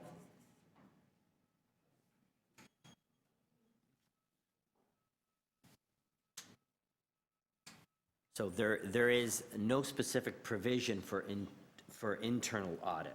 There is a provision that says that the city may. And I think a lot of that is what's around the confusion, and I believe Ward touched on that answer earlier about Manulife thinking that it was going to be a third party doing this versus city forces or city staff and the exact role of the AG. So all that needs to be clarified and strengthened and made clear. And besides Manulife, how many other contracts that we have with other vendors that we need to look at to make sure that, this is not just the Manulife? I think this, from what I see here. So through you, Mr. Chair, Manulife is the sole provider in this space of employee benefits. Right. The city has thousands of contracts out there. Yeah. With various service providers from snow clearing to childcare and. Right. That is why I, it's a learning experience that the Auditor General has provided to us. And I think that we need to review system-wide. So are we going to undertake that, City Manager? We have a number of system-wide contract management tables that we have set up, for example, under shared services. So that is something that we can definitely look at, and the best table for that right now is the shared services table. Appreciate the question, through you, Chair. This is an example of contracting out. Contracting out can work well, and it cannot work well, depending on the structure of the contract and depending on the administrative oversight associated with the contract once it is signed, hopefully. There are important lessons from this, not only relative to the LTD file in front of us today, but the general way in which the City of Toronto structures its contracts and the general way it maintains appropriate administrative oversight of those contracts to ensure that their terms are completely fulfilled. So you are absolutely correct. We have many, many contracts, and this provides important and valuable lessons, expensive, challenging lessons for us as administrators about how to ensure we stay on top of those files. And are you also looking at analyzing the data as to why all of a sudden in 2010, the number of long-term cases has increased such a dramatic amount? I believe that the Auditor General, who spoke earlier about our efforts to be on the same page, has hit the nail on the head in this. This audit raises, from my perspective, two fundamental issues: the inadequacy and the need to do better on the structure and the administration of the contract. And the other is that there is a sudden point in time takeoff, and that requires, and that is frankly, more obvious in retrospect than it would have been at the time. But we are now, with the benefit of the data and the hindsight, we need to make sure we get that information, we understand it, we understand what happened and why, and we bring that into compliance with a more reasonably expected rate. And we will undertake that effort. So we do not yet have full information and visibility into why that increased, but that's obviously the biggest issue. And in terms of the actual cost impact, that is a material increase. And that's the end of my question to speak. Councillor Matlow. So I am very happy to move the recommendations and thank the Auditor General and her staff for the ongoing remarkable and impressive work that they do to both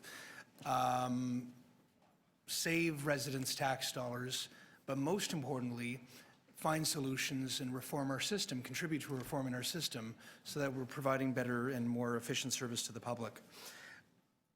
This is another example of why, while I admittedly was initially put onto this committee under duress, I have enjoyed being here time after time, because this is where we really understand the mechanics of our government and how it works at the best of times and doesn't work as well as it should at the worst of times.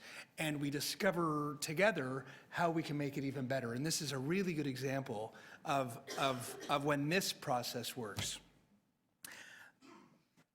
I find it disturbing that there are roughly 5% of our employees on sick leave on LTD. And, you know, in comparison to, as the Auditor General wrote, 0.1% of the Toronto Police Service and 1% of TTC employees, you know, intuitively you would think that the Toronto Police Service might, if you're comparing the general workforce with those who work for our police service, it just doesn't make sense to me. There's a process in place where Manulife really has an incentive for approving LTD claims. And that, again, I just don't understand, even though I was told today that that's normal in the way it is. Why on earth is that normal? Why is that the way it is? It's not a good thing to do. So why does everyone do it? Let's do it differently, and I've received assurances from staff that we're seeking to do so. There were payments approved by city staff that had no verification, no evidence, no merit to have been done. And I've heard very clearly that staff recognized that that was wrong and will seek to improve the system. But I still don't know how we hold ourselves accountable. I just don't know. Every single time, the Auditor General provides a very good, solid report to us with a list of recommendations. We immediately hear, and I say this without pointing fingers to any one individual, but we always hear that we appreciate the report and everything will be fine and just, we get it.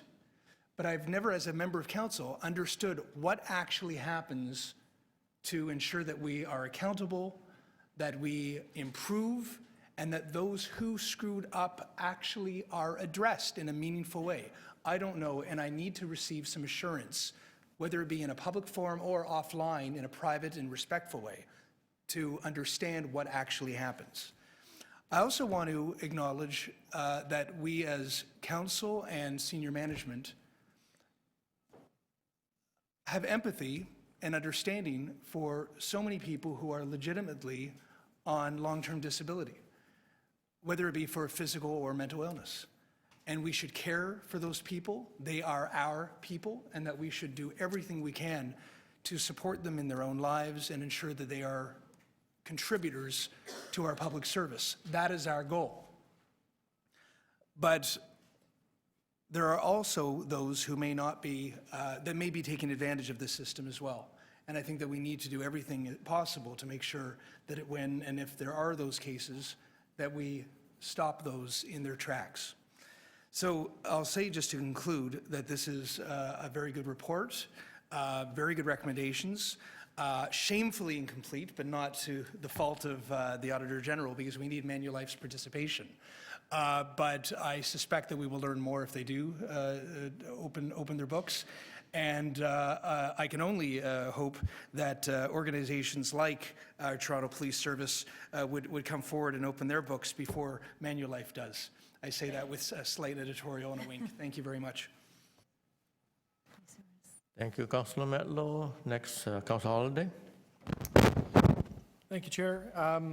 This is one of those issues that's like a multi-headed snake, and you chop one head off and something else comes up. But there's a few observations I had on this, in particular that worries me, and we've touched on it today with several people, is the contract design. And I'm not knocking the ASO concept, but what I do see is that concern where Manulife is getting paid a percentage of the claims. And I think as one of the larger employers in the province, if not the country, we have a responsibility to keep moving the bar forward. We're not a little tiny municipality, we're a big one. And that puts the emphasis on us to make sure that we continuously improve contracts, and that will play out for all of the other municipalities that model themselves after us. I've got huge concerns with information sharing, and we talked about that today. But, to put it to a point, it's not just administrivia. Each of those blockages in the pipeline of information actually translates to a dollar cost, if it's an overpayment or an underpayment or some other flaw. I think that we have to put our frontline managers into the spotlight. They're key at so many points. They're key at mitigating right at the start of the process. They're key to helping with information sharing and assembling a case file and getting that information over to the service provider. And most of all, they are key to designing solutions. They're probably the ones with the answers on how to facilitate somebody coming back to work. And I hope that there's a good integration between them and the service provider to actually reach that appropriate outcome, which is having someone back as part of the team.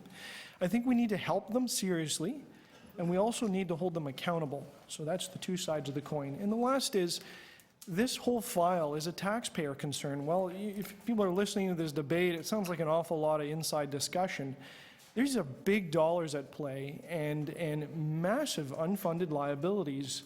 And what scares me is that the caseload is increasing, yes, at a high rate, but the actual costs are skyrocketing at a rate which outstrips the caseload increase. And that underscores how important it is to do something quickly about this. So Manulife seems like they're wishing to play hardball, and they're trying to obscure the details of a lot of these cases behind their firewall.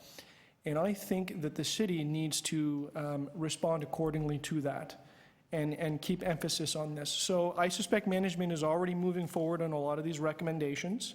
And I applaud them for doing that, and I look forward to having these things go through council and have a successful outcome and a better process at the end of this. Thank you. Thank you. And next to speak is Councillor Nunziata. Thank you. I'm not going to repeat everything members of council said, but I will support the recommendation. I think we're on the same page here, right? Actually very stunned by this report. This reminds me of when we did the audit for Toronto Housing, and when the report came forward and the recommendations that they were paying invoices that didn't have documentation and paying incorrect invoices.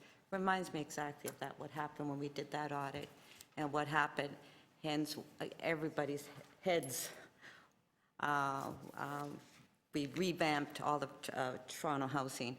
Now it's the city. The city, we screwed up. And yes, I understand, when we asked the questions today, the staff explained why the overpayments and, but that doesn't sit right with me, there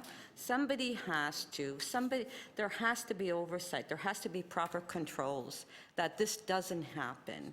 Because we're not just talking a few $100s. I mean, there are millions of dollars. This is money, that belongs to the taxpayers. And here we are making these errors, and I'm not going to accuse one individual of it. It looks like everybody is responsible for this. And we as a council have to take responsibility as well, because, I mean, this is the first time we've done this audit, right? We should have been done years ago. I mean, if it wasn't for the report, we wouldn't even have known this, and this is only phase 1. Yes. Wait till phase 2 comes, right? And, you know, the city manager talked about contracting out. You're correct, but, you know, contracts, if we have the proper controls in place, contracts will work, you know, I mean, there are savings from contracts if there's an oversight and proper controls in place. But if we don't have those proper controls, I mean, it's just, we're just being taken, you know, for a ride. I mean, we're taken advantage of, you know, because nobody's reviewing any of the payments and nobody's reviewing the contract itself. And I hope that when we do sign and we do have that new contract, that we do put, you know, proper, you know, conditions on the contract, and that we do review it. And let's be really strict. We should really be strict on these contracts. We shouldn't be just signing contracts with everybody and not putting these conditions in place. Because at the end of the day, it costs money. It costs money for the city. It costs money for all of us, and we're all going to pay for it. So I'm want to thank the Auditor General for the report. Thank you very much. I'm not pleased with the report on the findings, but I'm pleased that we're going to move forward, that it does not continue, and that we do put controls in place. But it's a very sad story, really, it is. So thank you. Thank you. Councillor McMahon. Thank you very much. Yes, I will echo the accolades to the Auditor General and her team for bringing this forward, and echo the shock and surprise with this. So at first I thought, well, let's just switch providers. Obviously it's Manulife. Not happy with them. But how is it that if Manulife is the provider for the police and TTC, and the problem, they're not experiencing the same problem? So it's not, Manulife's not off the hook at all, but we're to blame. We're to blame because Manulife is only, I mean, why they're doing it, I don't know, but they seem to be able to get away with it at the city, and they're not getting away with it at the police, TPS, or TTC. So that's our problem.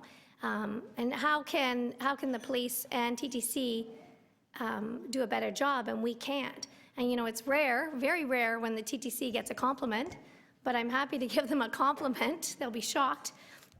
I'm happy to give them a compliment that they and the police are actively managing their LTD system.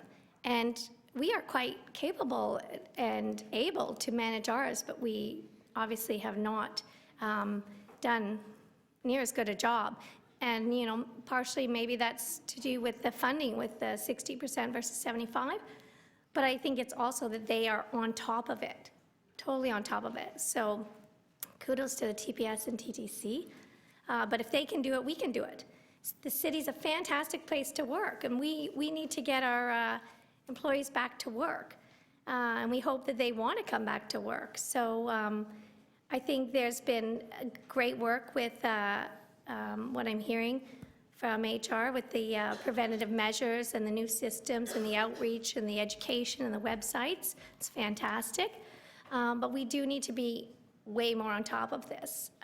The average Torontonian, when they hear about this, they're going to flip out. You know, that we have deceased employees receiving payment. We have no invoices for some of the claims. We have an unsigned contract. This is just horrific. So we can do, if Toronto Police can do a good job and TTC can do a good job, so can we. So let's do it.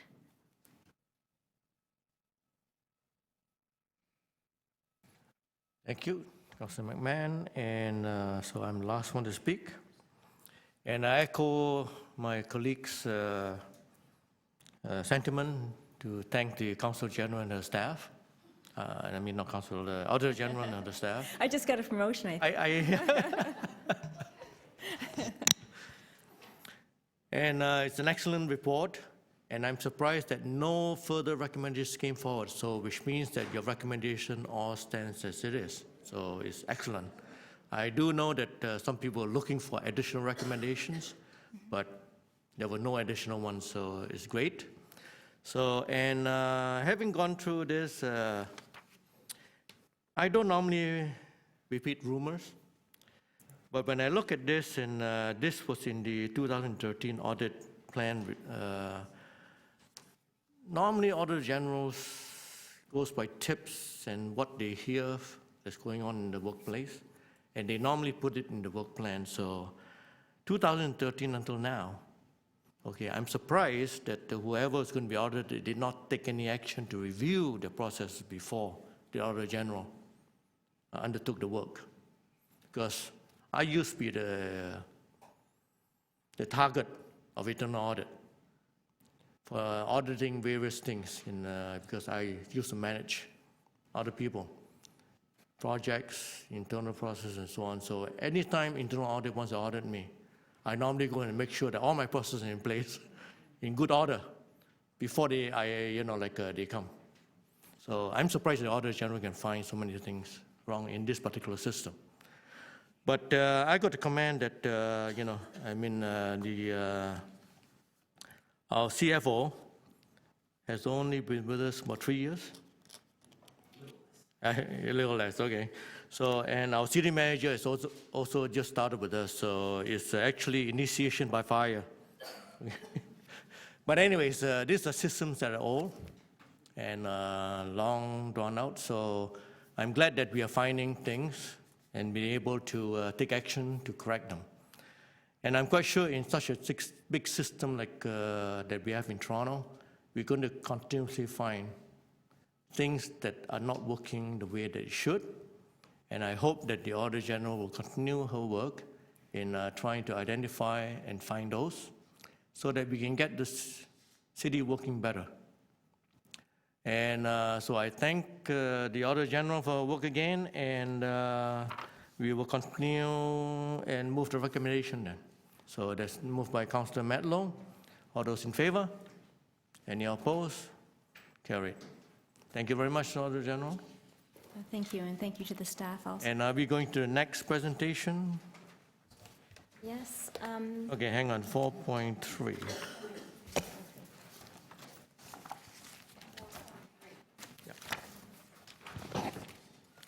And there is a presentation for that? There is a very short presentation. Okay. The presentation is going to be provided by Alan Ash. Alan, I'll let you sit over here. But before Alan commences his presentation, I'd like to let you know that this is Alan's last audit committee. Alan has been with the office for 10 years. He's 12 years. He's reached the magic age. In fact, on my staff, there is more than one person reaching the magic age and will be retiring in the next few months. I'm sorry, point of privilege. I'd like to move a motion to prohibit Mr. Ash from retiring.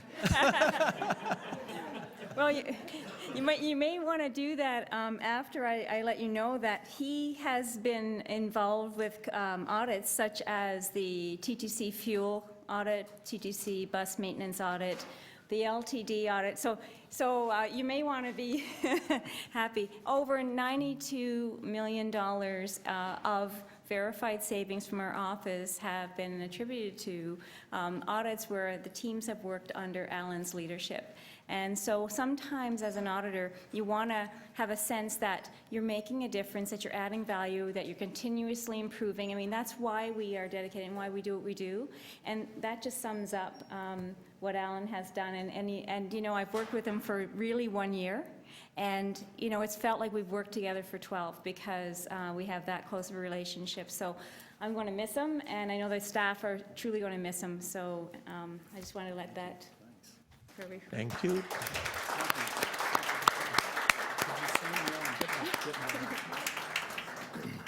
Well, thank you for those thoughtful comments. If you don't mind, Mr. Chair, I'll just take 45 seconds just to make a few brief comments about that, and then I'll carry on it while Beverly's getting the presentation. Is that okay? Yes. Okay. Yeah, just it's really been my honor and privilege to be here.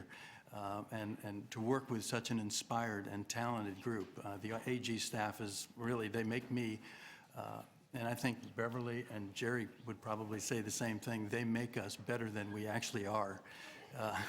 They're just a really great, they're a very hardworking, talented group, and it's just been a real pleasure to be with them. Beyond that, some of you may know that I'm American, and you haven't held that against me in 12 years, so that's been very nice, at least not that I know.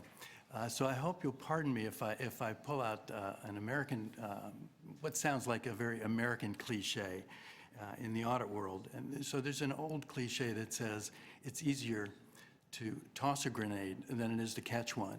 And this audit is a perfect example of that, And so we were always taught as auditors coming up that you don't, you keep that in mind because it's so much harder to catch the grenade in the form of an audit finding. And because many of your findings are, they're pretty explosive and they're hard to manage.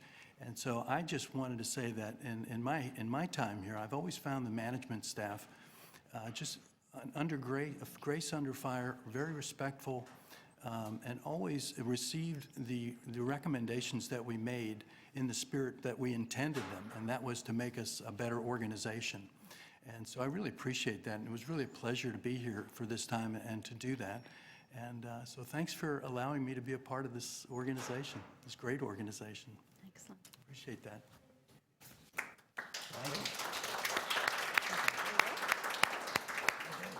So yeah, back to work here. Back to work. So first, I'm just going to quickly introduce Syed, who's really the brains behind the operation. This is our review of property tax assessments and payment in lieu of taxes, otherwise known as PILTs. PILTs are for government-owned properties. Instead of paying actual property taxes, they make payment in what's called payment in lieu of taxes on their government-owned properties. So it's just a short presentation, 7 slides, and I'll go through it fairly quickly. Syed, you want to flip to the next slide, please? I guess it's not quite up yet. There we go. Okay, so just as background, it was included in our in the audit plan, and for good reason. You can see that $525 billion of assessed value represented by 740,000 properties. Of that, $5.8 billion it was billed in 2014, and that includes property taxes, the education levy, and payment in lieu of taxes. The fourth bullet just says the city pays impact almost $40 million for the property tax assessments services that are provided to the city. We're obviously the biggest user of MPAC and represent a huge portion of what they do. The audit identified a number of areas where systems and controls are operating effectively, as well as some opportunities to improve controls over property tax assessment and the billing process and coordination with MPAC. The audit objective was to review adequacy of controls over the property assessments that are provided by MPAC, the property tax billing system, and the billing and collection of payment in lieu. And so this next slide. Thank you. This slide really represents what's going on that's good. We found that the tax billing process was effective. The City Council approved tax rates were entered accurately into the tax management system, and tax calculations were based on assessment values. They were performed correctly. So this is all good. This is very significant and very important, and we found that they've done a very good job of this. This area, the next slide, there are opportunities for improvement. And so the first bullet, basically I've got it kind of boiled down into 6 buckets, I guess. I like to use the buckets. It's a term I've learned over the last year from Beverly. She likes 3 buckets, but I doubled it. So the first one really is it's the review of property assessments, both government-owned and non-residential. And the crux of this is really that the current process is it's a manual, very cumbersome, very time-consuming process to do an assessment. And we noticed in our audit work that there were, in our sample, we've noticed that there were properties that were undervalued that subsequently had sold for a significantly higher value. So we were asking that this cumbersome manual process, that they change it and automate the process using the same criteria for which ones they look at. But if they automate it, these properties will be flagged much quicker, and they'll hopefully be a little bit easier and more efficient to review. So by increasing the efficiency of the review process, they'll be able to actually have time to review more properties, and that's our hope there. The second bullet really deals with PILTs, the payment in lieu of taxes, and the collection. As of April 2015, $80 million is outstanding in PILTs. 46 million are older than 5 years. There's no provision for governments to pay interest on outstanding PILTs. However, legislation does allow for what are called supplementary payments, and these are voluntary payments paid at the discretion of the agency minister. So they can decide it's fair or not, and they can decide whether to pay or not. So that's seems like there's a bit of the discretion it seems it could be applied a little bit. There's room for unfairness there. So we provided a rec that allows for management to take action to pursue supplementary payments because there are channels for doing so on outstanding PILTs. The third bullet, review of MPAC assessment data.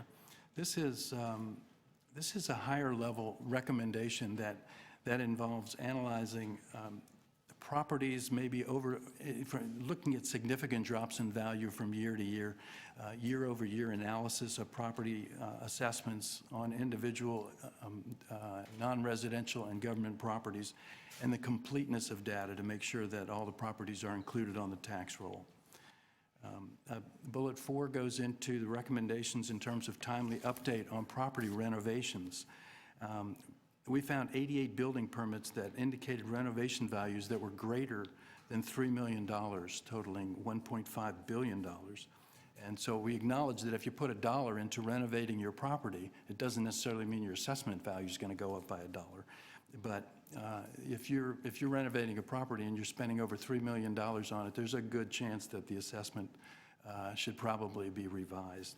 And so we made some recommendations around automating that process and reviewing it in a timely manner. The fifth bullet is mailing expenses, and this one is kind of sort of a meat and potatoes audit kind of finding. In 2014, the city property tax printing and postage costs exceeded $1.2 million, and for utilities, it was $1.5 million. In 2012, the city introduced e-post tax billing to reduce the number of paper tax bills that were sent to taxpayers. As of February 2015, out of 740,000 taxpayers, we only have 15,000 people registered for e-post. And so a conservative estimate of 50% reduction in paper billing for property taxes and water bills would save over $650,000 a year. So that's seems fairly straightforward. May be difficult to get people to become e-post subscribers, but the recommendation is to pursue strategies, whether through e-post or whether some other, even our own e-city project, that we can have people pay their bills online rather than having paper bills going out and paying mailing costs that go with that. The last one is information technology controls, and this section, if you've looked at our audit reports in the past, this is a very common theme. I think probably 75–80% of our audit reports include a recommendation along access controls and information technology. So this is access to computers. We found that the use of generic user IDs to access the tax management system were used. They present a security risk, and when available to multiple users, they make it difficult to track unauthorized activity to a specific user. We noticed that individuals no longer employed in the tax billing unit have access to the tax billing and payment systems. And finally, individuals with current access who have not logged in to the system for over 12 months have the ability to continue to access the system. So we've made the same recommendations that we've made in many of our reports to tighten up those controls. So this slide, the next slide 6, as I mentioned, Beverly likes to put everything in buckets, and this I redeem myself because I put three buckets in this one. So all the 15 recommendations basically fall into these 3 buckets. Next slide, Sam. Thank you. So in conclusion, we've got 15 recommendations. We issued a management letter to management, and so we issued a management letter. The management letter has 7 recommendations, and they are of secondary importance, so they're not included in the audit report. Management agrees. The 3rd bullet says management agrees with all but one of the recommendations and has provided action plans and timelines for implementation. Over the past couple of days, we've been discussing the one recommendation with management representatives, and I think what we've come to, and Casey Brendan's here from Revenue Services, and hopefully he'll confirm my understanding of where we fell on this, is that they now agree with that recommendation. So we agree with all the recommendations as they're stated. So there's no change, and we don't really need to, unless there are questions about it, we really don't need to get into the one that was potentially we had a disagreement on. So management has initiated action on a couple of the recommendations already, particularly developing building permit status reports so we can get timely reports on building permits that are over $3 million and see what kind of access we can get with MPAC to get their property assessments raised sooner, and the IT access controls. They've taken steps on that as well. The implementation of the recommendations will result in additional revenue and cost savings, and in 2017, we'll be going through our normal annual follow-up process for this particular review, and that concludes my presentation. Thank you very much, Mr. Ash. Thank you. And the question is Councillor Nancy Adder first, and Councillor Holiday. Yeah, just a couple of questions. On the last page, management agrees with all but one of the recommendations. Which recommendation don't they agree with? What was recommended? It was recommendation 8. Pardon? It was recommendation number 8, and they've since agreed to that recommendation since this was put together. Oh, So there's no disagreement on that rec anymore. okay, so then you just delete that part in your report. That's right, yeah. So when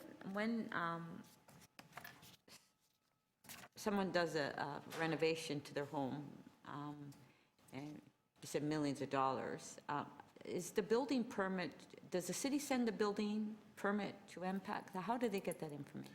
Casey, you want to go Yeah. discuss that a little bit? Thank you. Through you, Mr. Chair, Casey Brendan from Revenue Services.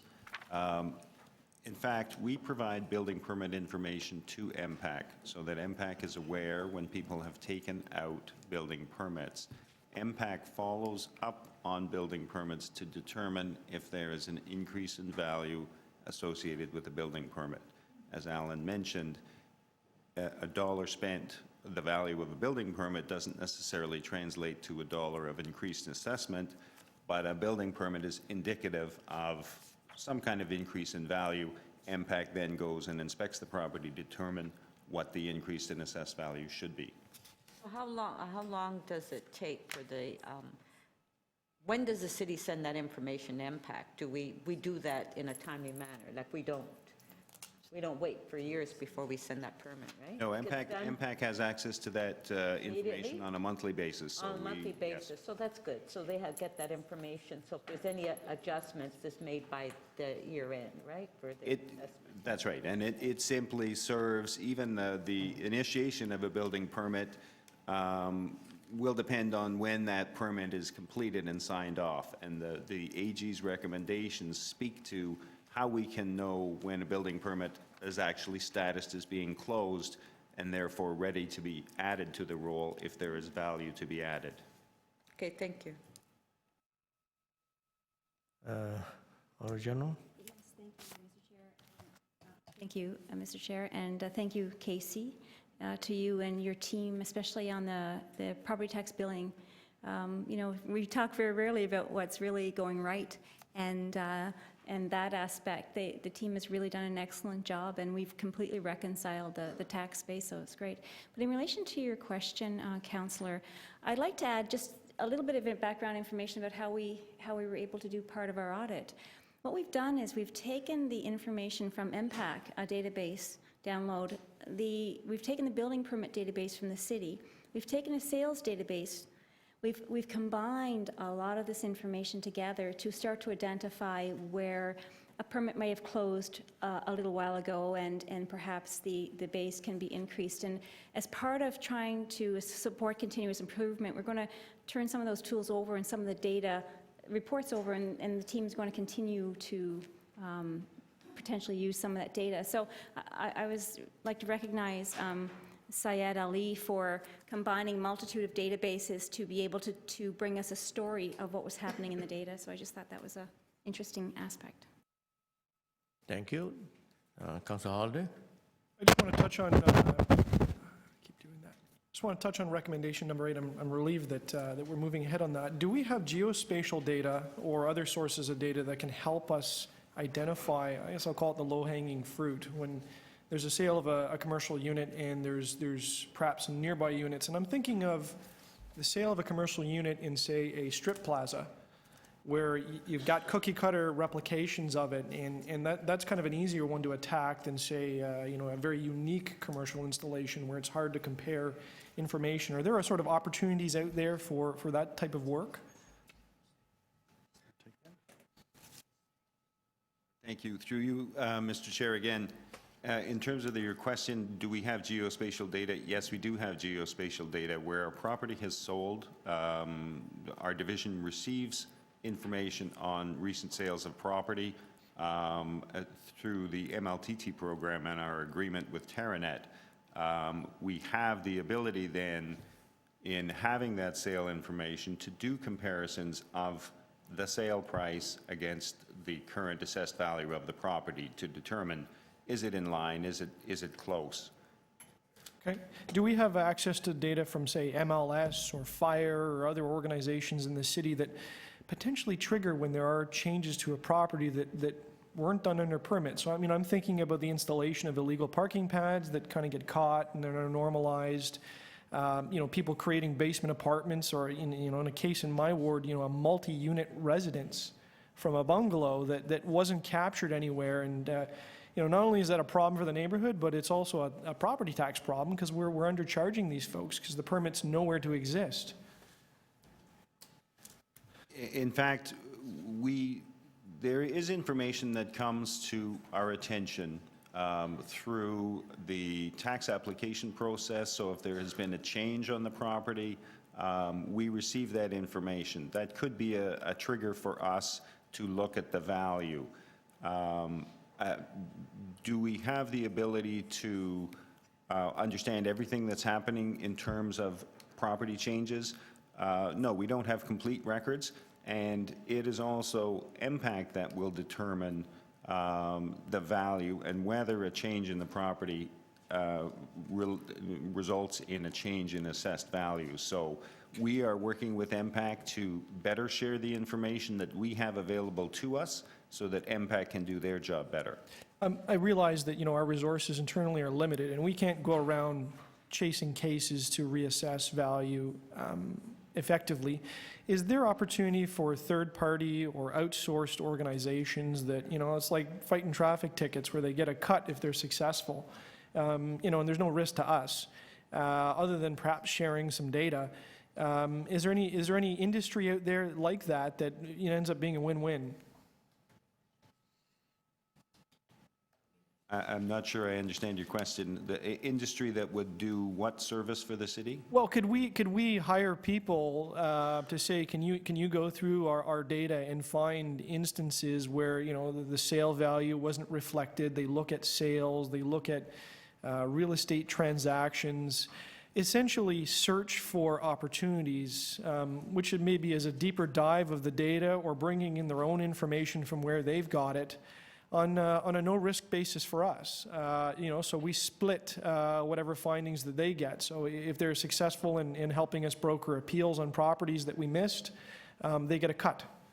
Through you, Mr. Chair. So there are tax agents. There is an Right. industry out there. The tax agents normally work on the other side. Got it. They go to properties and they'll say, hey, I think you're over-assessed. Let me file an appeal on your behalf and we'll take a cut. I have heard of instances where they'll work the other side. It's Right. far more likely, though, that they work on the property owner's interest. But there are, I understand, there are firms that will do that. Okay. All right, number 9 rec talks about tax exempt properties and places of worship, community centers, those kinds of things. And I know they can change use over time or end up becoming commercial entities. Can city councilors help you in any way? I don't know if I need to put a modification to the recommendation out there, but could we get a list? Is that a doable? I don't even know how many there are. Is that a doable task that we could keep an eye on these things and report them for you? We know what's going on in our communities. You want to comment? Yes, I'd like to comment first on your prior question. Just, I recognize the comments from the CFO, but, and I'd like to add that as part of our next audit, what we're doing is we're looking at Toronto water billing. And what we're doing is we're running the data from natural services, so as we move forward and we say, okay, if people are living in a complex, they're going to need water. So let's run all the water bills against all the tax properties. So that's part of the data analytics program that we're working through. And that will identify potentially some outliers. And so just know that behind the scenes, we're doing that and as part of our work too. So, and in relation to the exempt properties, that is we have a list of exempt properties, I believe, Syed, and I'm sure that the tax group also has that list. And exempt properties, I think, is an important area because, a property can go up over time, and if it is an exempt property, there's less of an incentive to make sure that that assessment is correct because they're exempt. You're more interested in a property that maybe it's not exempt. So making sure that valuation is correct and having a list and having information back in relation to change of use, I think could probably support the property tax assessment group for sure. Thank you. Any further questions? I do, Mr. Chair. I'm over time. I have one. If we'd want to Go do a ahead. second round or go ahead. You're in the second round now. Thank you. Hopefully it's straightforward. So I see that the rate of under recovery of PILTs is 88 to 97%. Why does it fluctuate, or is it a trend? I take it there's a handful of properties that are constantly under dispute with other agencies. So why is the number different year to year? Let me start through you, Mr. Chair. There is no question, as the Auditor General points out, it is a big challenge trying to collect on PILTs when there's a dispute, and particularly with the federal government. And we have recently brought to council in the last year and a half a number of reports dealing with Billy Bishop Airport, Port Authority, some other federal properties. And it is, it is a function of the legislation. On federal properties, the Crown can pay what it wants to pay. It does not have to go to the Assessment Review Board and live by that adjudication. They have their own process. They have a tribunal that reviews it for Public Works Canada, and it can only make a recommendation or advice to the minister. The minister can disregard that advice. And because of that, these larger complex property disputes can take 10 years.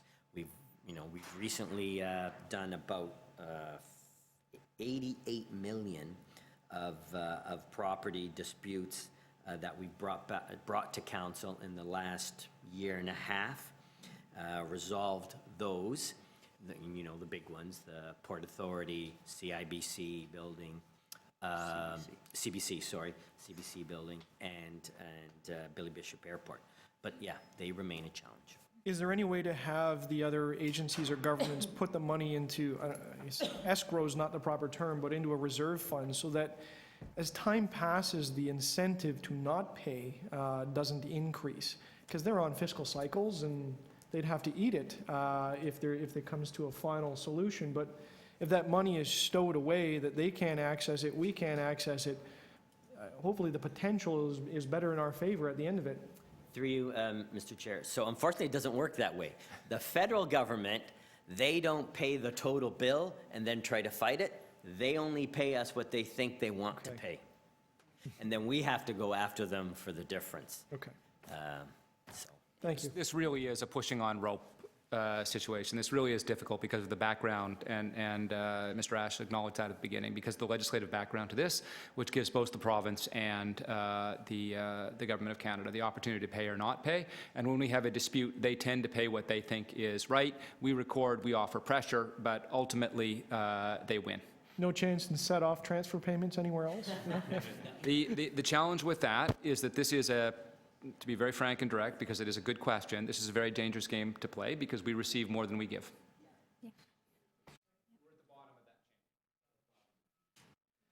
Okay, thank you very much. And I only have one question for Mr. Ash. So, are you staying in Canada, or are you going back to the States? Is that question out of order? Actually, we're staying in Canada. Okay. Yes, indeed. So you like it up here? Love it up here. Thank you. Wonderful. We are gentler, we are kinder, we are better.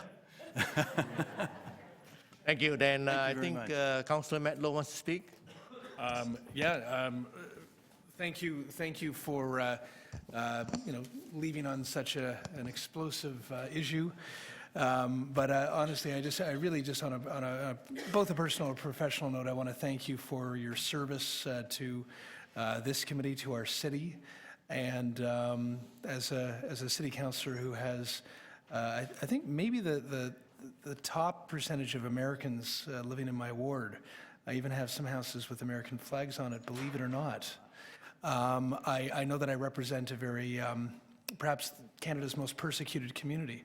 And I want to just thank you very much for everything that you've done. You've been a pleasure to work with. You've contributed so much to this committee.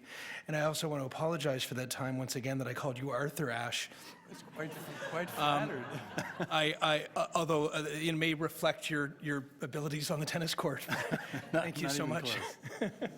Thank you so much for that. My pleasure. Really appreciate that. Thank you, Councillor Matlow. Councillor McMahon.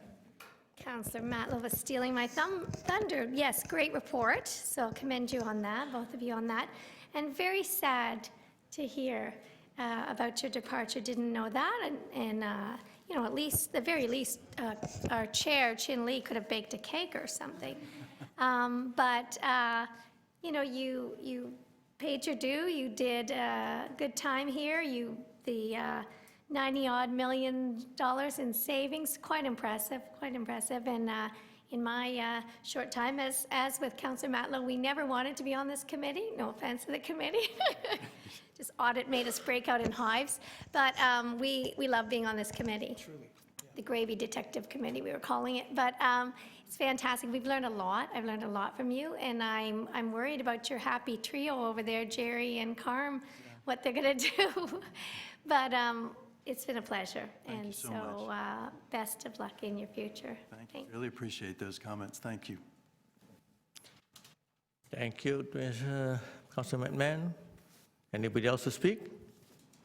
Okay. Well, we're just going to move the recommendations, right? All right. I'll move the recommendations. Councillor Nunziata. Thank Finally, you. somebody moves the recommendation. And thank you as well. I, for one, asked to be on this committee.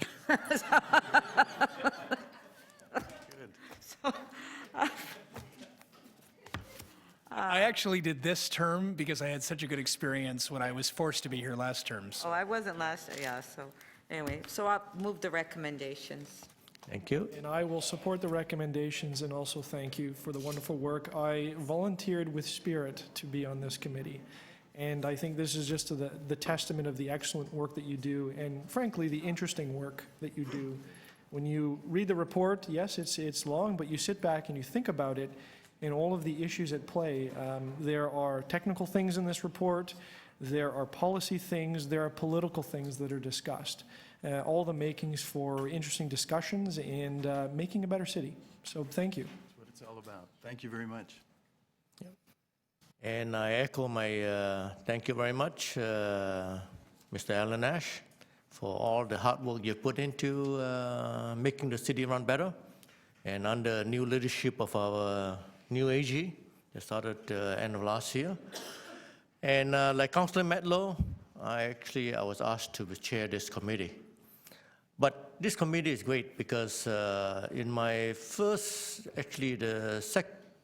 the third and fourth year of my first term, I decided this committee is where you learn the most about how everything functions in the city.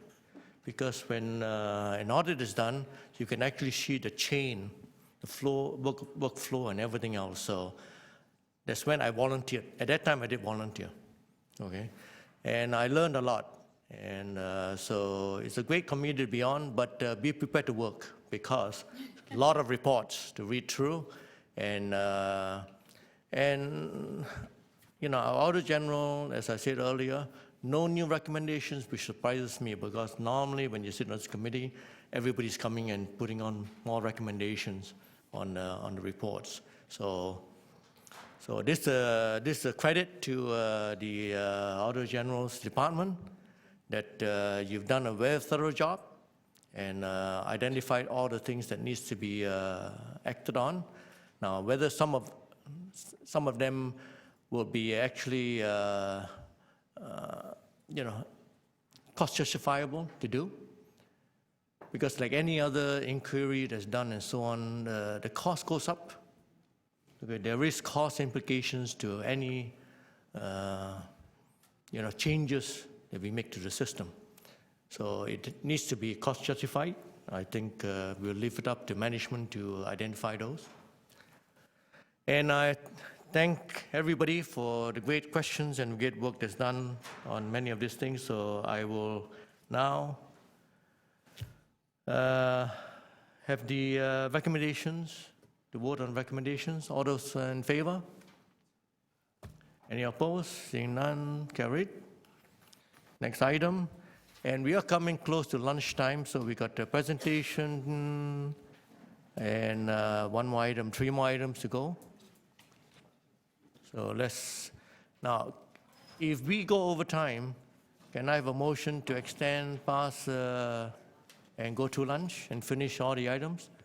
Councillor McMahon, all those in favor? Carried. Okay, Mr. Chairman, Mr. Chairman, on number 11 that we held down because we just received a report, so I don't know if we want to still hold it down. Councillor Matlow has. Quick relief? I literally, my staff are literally here to talk about all the different meetings that I've got through the lunch so-called break. I think I've got about 5 different things happening at the same time. Is it possible for us to come back briefly after lunch just to finish it off, or quickly finish it off in the next 20 minutes? I have no need for those presentations, to be very candid with you. I've reviewed the documents. I feel... Okay. How do you all feel about that? All right, let's take it on at 12:30. Yeah, I just wanted to, I didn't want to come back after do lunch. just I a mean, brief if we are going to presentation finish before we shortly, put it on to all right? budget, I don't think we need to go through the full presentation. Okay. You know, and if we don't need to... But give her a short, give her a short time to present. You know, maybe I'll just speak to it, and that might be the best way, because the presentation actually that you have before you is very similar to the presentation last year. I came here last year, we discussed what I thought I would need and didn't ask for it. And what at that time I thought I might need about 4 to 6 people, and I said it was a value transaction. And the value transaction is, if you provide this amount of funding, I know we're going to get it back in return. It is a revenue generation unit, but we don't start there. We're actually providing you with the assurance you need that each of these operations is operating as intended, sometimes well, like the property tax, and sometimes it relates to changes that have to happen. And those changes, I mean, we talk about property, long-term disability. And long-term disability, it's not only the invoicing, but the real the real saving is going to be down the road. So we add value. And this year I was asked by Councillor McMahon to go away and come back to the committee with what we thought we needed. And I have included that in my budget report. I also recognize the city is under constraints. I mean, if anybody's conscious of budget, we are. So I've put it out in my last slide as a value proposition. You know, if I'm provided with 4.5 or 6.5 people, we're going to be able to generate more savings. I have to also recognize that in some of my units, they're underfunded. The forensic unit is completely, it's going to have to take on the investigation of retaliation against employees solely. We're the sole group to do that. Those investigations take people. And right now, we're barely able to tread water. We've had 2 people in that unit now on long-term disability. It's a very high functioning, but it's a high stress unit. They only have 5 people total to do investigations, and TTC has double the amount of forensic investigators. So what I've done in the budget is divided into 3 business cases. The first case is related to straight audit. If we have a couple of more people, we're going to be able to provide assurance to more units. We're going to be able to get to TCC. Major operations we have never been able to get to, like streetcar and subway and major capital projects that were not done to the degree that I would like to see them done. Data analytics, you've seen in the information today how we use data analytics. We've used it in long-term disability. We've used it in the property tax to combine a multitude of databases to tell a story. We're using it on water. And KPMG said to audit committees, if you are not ensuring your auditors using data analytics to a good degree, then you're missing part of the information. So data analytics is an area that has to keep growing to keep pace with what's happening in the city in relation to data. And the third area is the fraud unit. So I've given you what I thought I need, and at the same time I recognize that it's a value question, and I can say we're going to return the value back to the city. So. And more. We say we receive back 1 and 11. If you give us $1, we'll get 11 back. Even if it's 1 and 5, that's a 20% return. It's a pretty good deal. So. Okay, any questions? No questions? Any speakers? I'll just move that we forward the budget, 5 and 6, to the Budget Committee. Okay. Yes. And I'll say, I'll be very brief, and that is, we have the work plan, and the work plan is budgeted out. So if we want to do her to, the Auditor General to do all this work, we do have to get the resources. So I will so move. All in favor? Any opposed? Carried. Very kind. Thank you so much.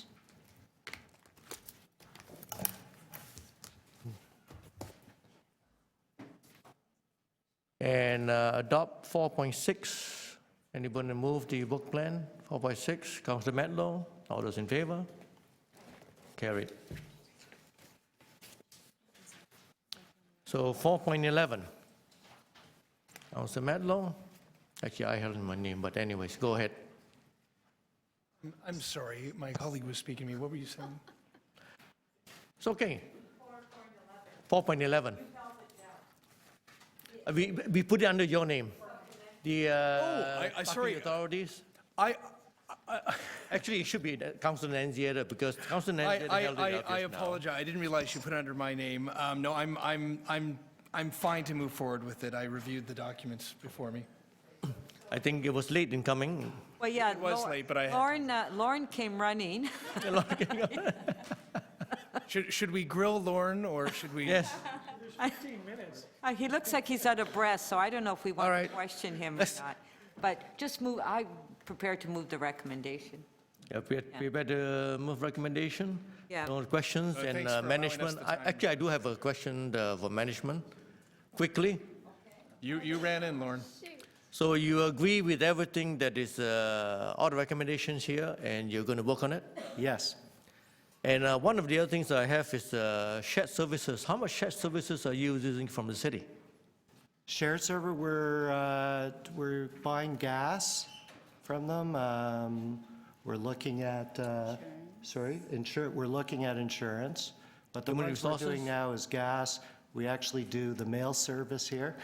Okay, User and how mail about human resources? Are you, We're working with them. We want to leverage the education programs for staff, for training. So that's our real goal on the HR side, is on the, because the city has so many programs, and it would be, rather than us creating our own, is to leverage the cities. okay, yeah. Go ahead. If it's my turn. It's actually a very short one about shared services. Do you believe that there's any expertise, novel business practices, assets, things that you cherish that are potential candidates for shared services that you can offer the city, the other way around? We can offer real estate services, parking, of course, which we do. Yep. We do parking. That would be the main areas. Okay, thank you. Thank you. Any further questions? None? You're moving the recommendation? Yes. Councillor Matlow or Councillor Nanzier, it doesn't matter. I think both of them want to move it. So all those in favor? Any opposed? Carried. Motion comes motion to to- adjourn. Thank you very much. To adjourn. Oh. Anybody else wants to move that? Councillor Nanzier moves motion to adjourn. Supported, though. All those in favor? Carried. And have a good lunch. Good work, Mr. Chair. Thank you. Thank you to the Auditor General's department. Thank you. And Mr. Auditor Ash, we're General going to be and missing staff, you. Thank you.